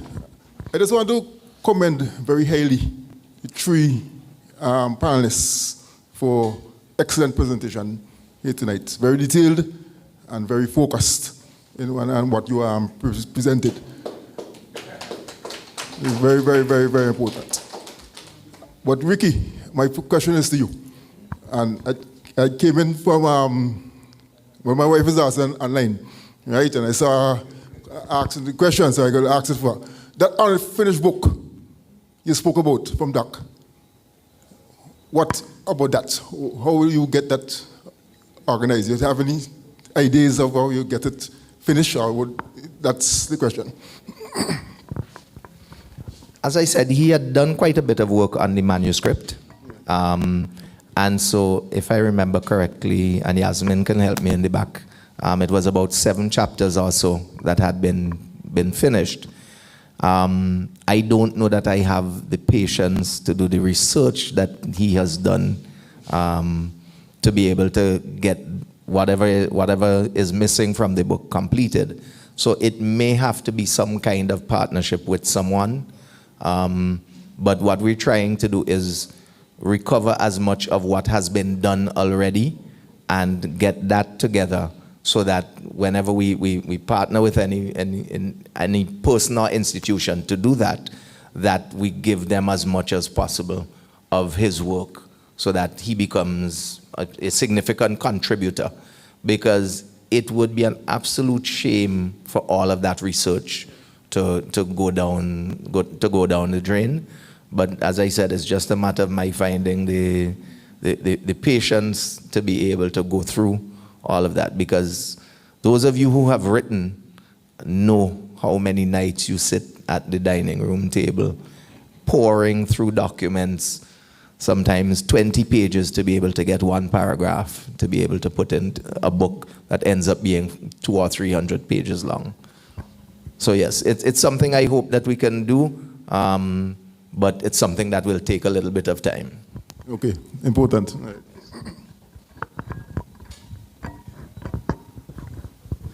I must comment on this, a short comment on it. The thing is with the art, it does break down barriers and try to bring everybody together, because I was impressed when the Kingston Chorale take a song, a calypso song from Lord Hawk, ding dang, and the way they do it, as an ordinary man who actually grew up in a society where we are looking down upon one another. For a group like Kingston Chorale to take that song, and even Blakey's song, the guy wouldn't be around this guy, maybe like a vegans, accept this is good material. It come from the bottom, and they take it right to the top, because that song ding dang, and the other song they do for Blakey. I was impressed, and I'm going to reiterate it again. We need to be left institution to build on these great guys. I think me, lady, misunderstand. What I'm asking for is to we get back. You know, we used to have choir, we call it music festival with all the school coming with the festival. That is something that we must make attempt to institute, to bring back and to set an institution to do the thing, because they still are choir in England, they still are all this thing all about overseas now. The creative, let me say, the performing art and culture come from the bottom, come up from the ordinary masses. I do some study in England. You see cricket, you see a lot of sports that big in the world is ordinary peasant and ordinary people. When you talk about opera, all kind of, you go to the social region, you will see the ordinary people. And I would like to say this, I beg in Kingston quarrel again. These three icons, you all even today should try to make an attempt to make an institution where people could go and do voice training, where the school could relate and build from the bottom up the choir system that I grew up making. Because not everything the colonial people left is negative, you know, because a lot of the thing that they come and refine is some of we think. Because the point, because look now, the Benin's brand where they making helper. We had civilization, we have museum and all kind of great thing before Western Europe. So we need to build now our own superstructure, and probably we have to take thing, whether from Europe, St. Vincent, anyway, to build our own superstructure. So let me repeat again, the Kingston Choral we must never falter from leaving an institution to continue the works of these great men.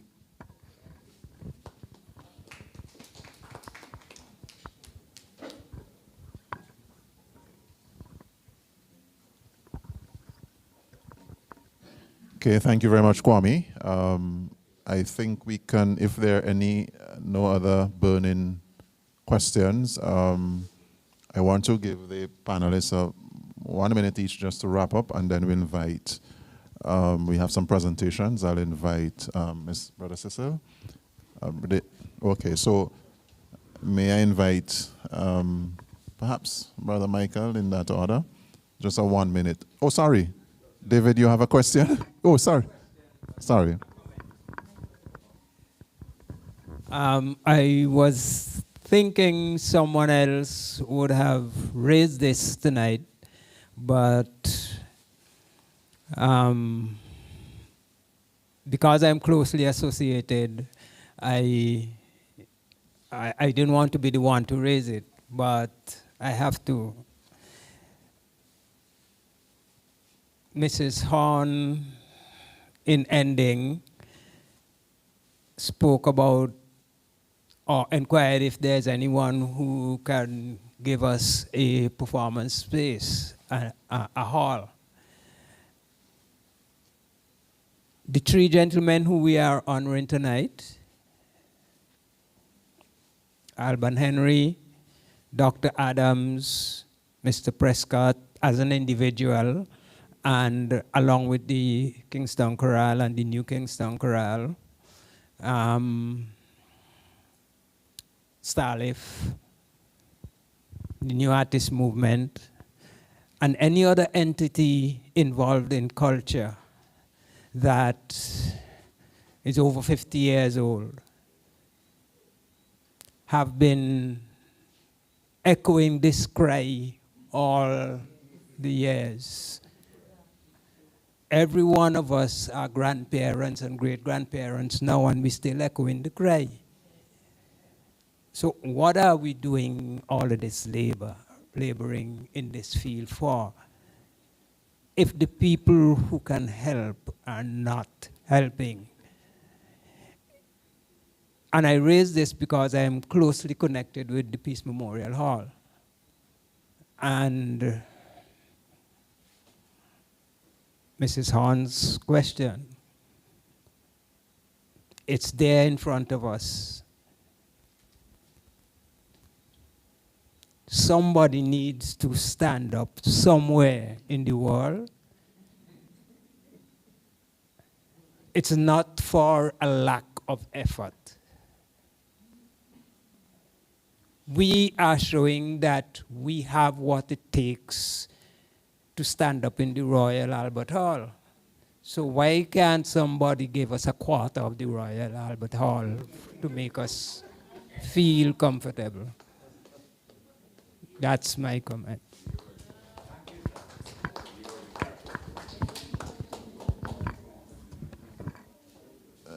Brother David, you kind of get me worked up, you know, but don't get me started. Yeah, so thanks for that contribution. I think that's important, and our Sister John ended on that. I know from various quarters this call has been made. I think just about 2-3 months ago, Brother Ron and I had that same conversation, or somebody from NAM, and about, you know, the cultural, the performing, a proper performing art center.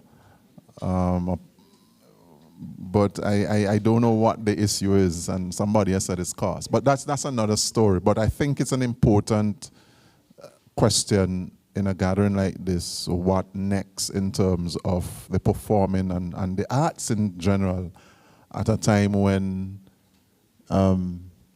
there has been a resurgence in all the sectors. The University of the West Indies, Caville, has just put 3 departments together to create a faculty, well, about 2-3 years ago.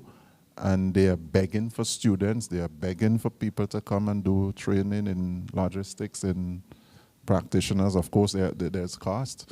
But so I'm saying the condition, the environment is kind of conducive right now, and I think the call is important, and I think I agree with Brother David that we should really do some more work and advocacy on this, because it's critical going forward, and I link it with what Brother Kwame has said. The importance of art and culture in national development and so on. But let me hear what the panelists have to say now. Gentlemen and lady, your final comments, and 1 minute, and then we'll invite Brother Blazer to continue. Thank you. Actually, I had made some extra notes on my script that I was going to mention during the course of this evening, and some of it came up. Let me respond to Daki.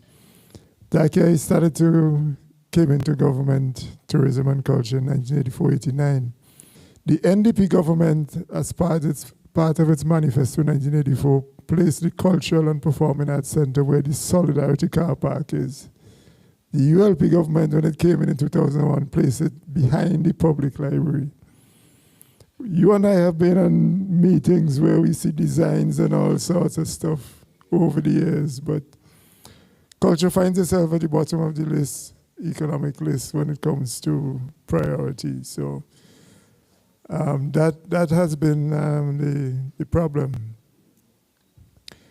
The second thing is, as we talked this evening about Pat Prescott, Dr. Kirby, and Alvan Henry, we realize that there's a huge disconnect between that generation and the present generation. If you look at Alvan Henry and his contribution to folk music, let me ask you a question. Can anybody name a folk group in St. Vincent? When last you hear a new folk song being written or sung in St. Vincent Grenadines? If you ask somebody to come with a folk song, it's something from the 60s or the 70s. And we are a country where there is not one single folk group in the country.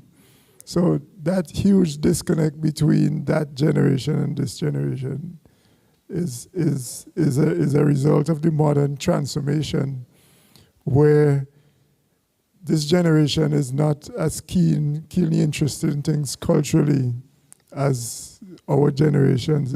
My wife has been on my case about reviving Hiron Theatre.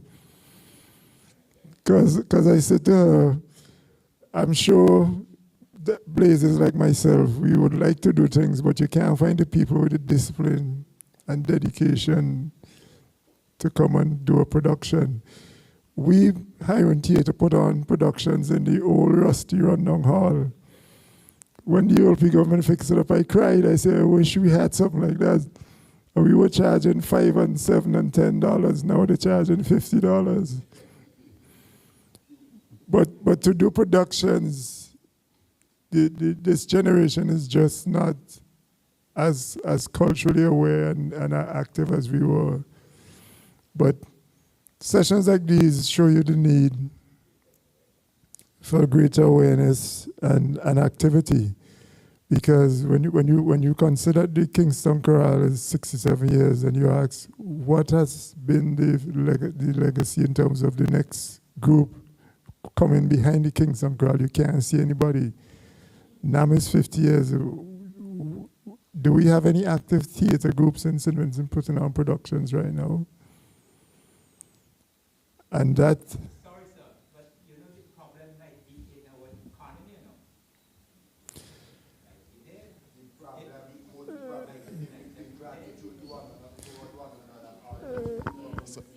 know? Sorry, just Brother Kwame, come. Okay. Yes, sorry, Brother Lewis, Brother Providence. Let's say Brother Michael. but all of these speak to the need to fill that void between our cultural explosion in the 70s and 80s and this modern generation. Right? And I want to thank NAM for this program this evening as we continue the discussion and the awareness in that particular direction. Thank you, Brother Ricky. I'm going to use 15 seconds of my 1 minute to address what you had spoken about in terms of Cavite Chorale and the Kingston as separate, the Mona Chorale or Mona Choir, etc. One of the things about us as a Caribbean people is that we are very alike, yet very unique. So we all have that African drum beating in us.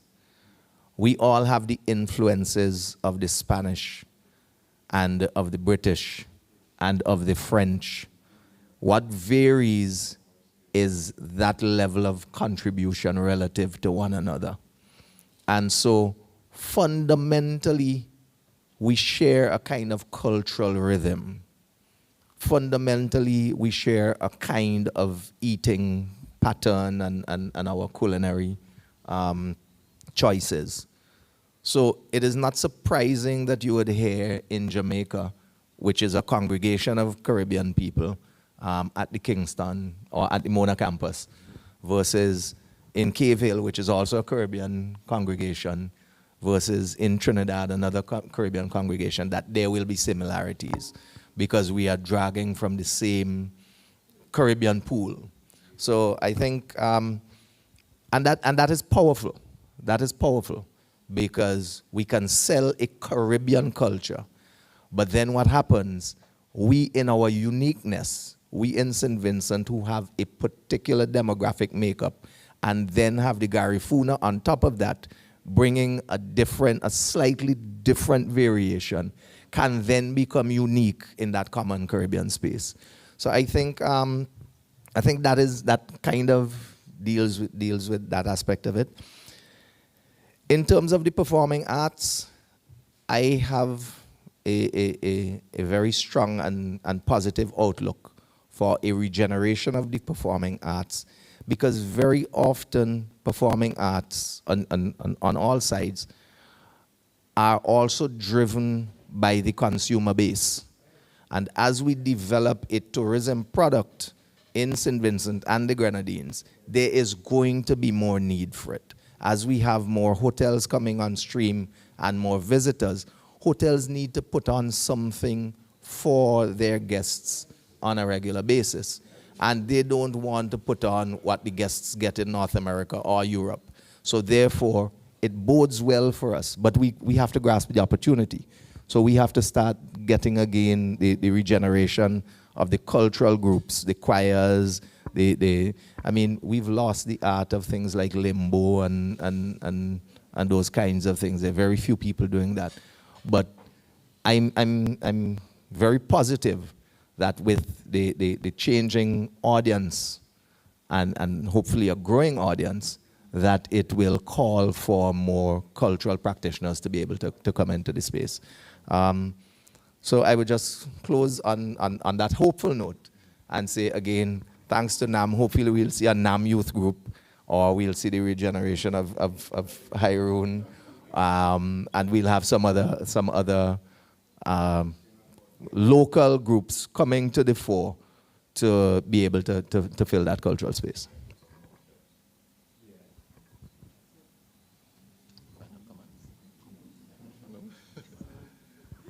Okay, so Sister Jan has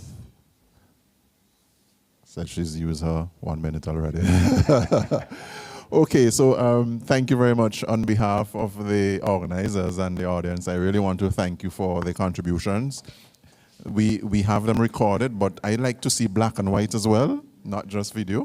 But it's good that we have, I think, VC3, API, CAP, and who else is here? So this is good, and so we have an audience here and in cyberspace.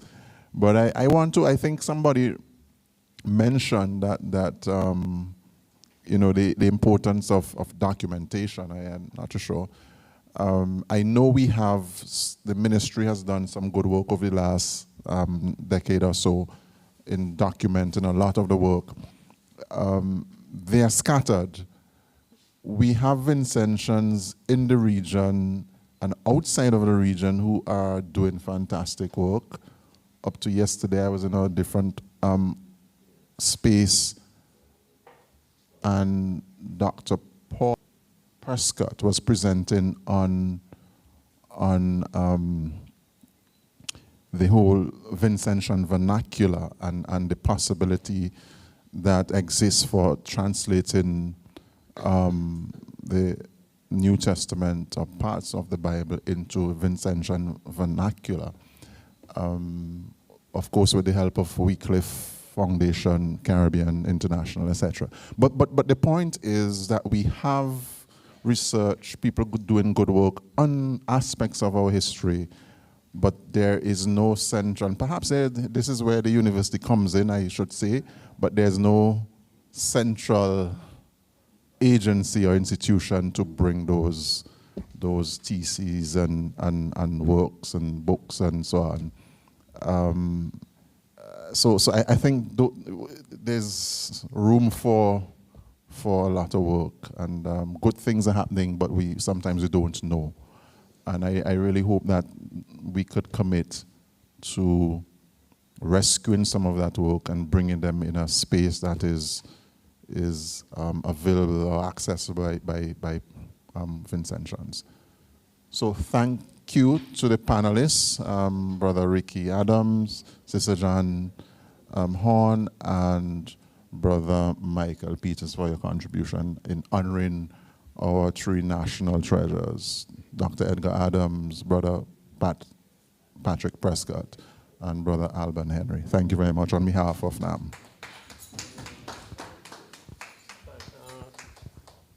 Well, there would be somebody giving vote of thanks. I'm going to be very brief. We would like to just give a little token to each of the panelists and to the moderator. So it's basically a copy of my book of poems called I Can Fly Again. So maybe we could start at one end, or you want to start with ladies first? Okay, fine. All right, thank you, John. fast headmistress. Oh, I love the book, yeah? Okay. Thank you very much. Great, fine. That's dedicated to Pat Prescott, so I think it's appropriate. And to all right. And to Michael. Great. Thank you. And okay, fine. Simona, sorry. Ronnie, sorry. Thank you for moderating. We certainly hope the collaboration between NAM and the UWI would continue. Yes, Sue? Good evening, all. The New Artist Movement, NAM, wishes to express our sincere gratitude to the following for their contribution towards this evening's event. Management and staff of the UWI Global Campus for allowing us to host this evening event in this very modern facility. Mr. Jeffrey Balcom and API for live streaming of the event. Mr. Edgar Kwame Lois for live drumming. Family members and friends of our 3 honorees. Our distinguished panelists, Mr. Ricardo Adams, Mr. Michael Peters, and Mrs. Jean Horn.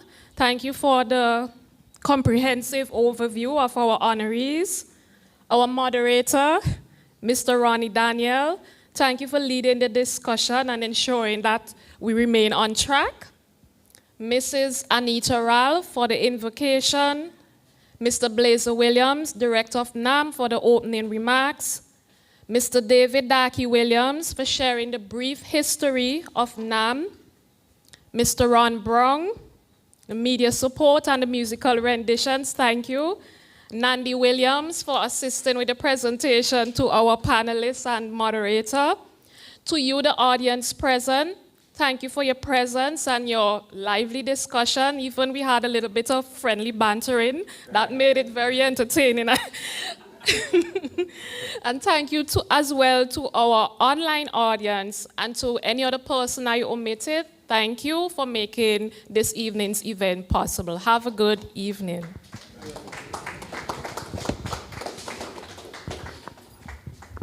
Okay, thank you, everyone, and it has been a pleasure. And we'll look out for the other activities for NAM as they continue to celebrate 50 years. So get home safely, and see you next time. Bye-bye.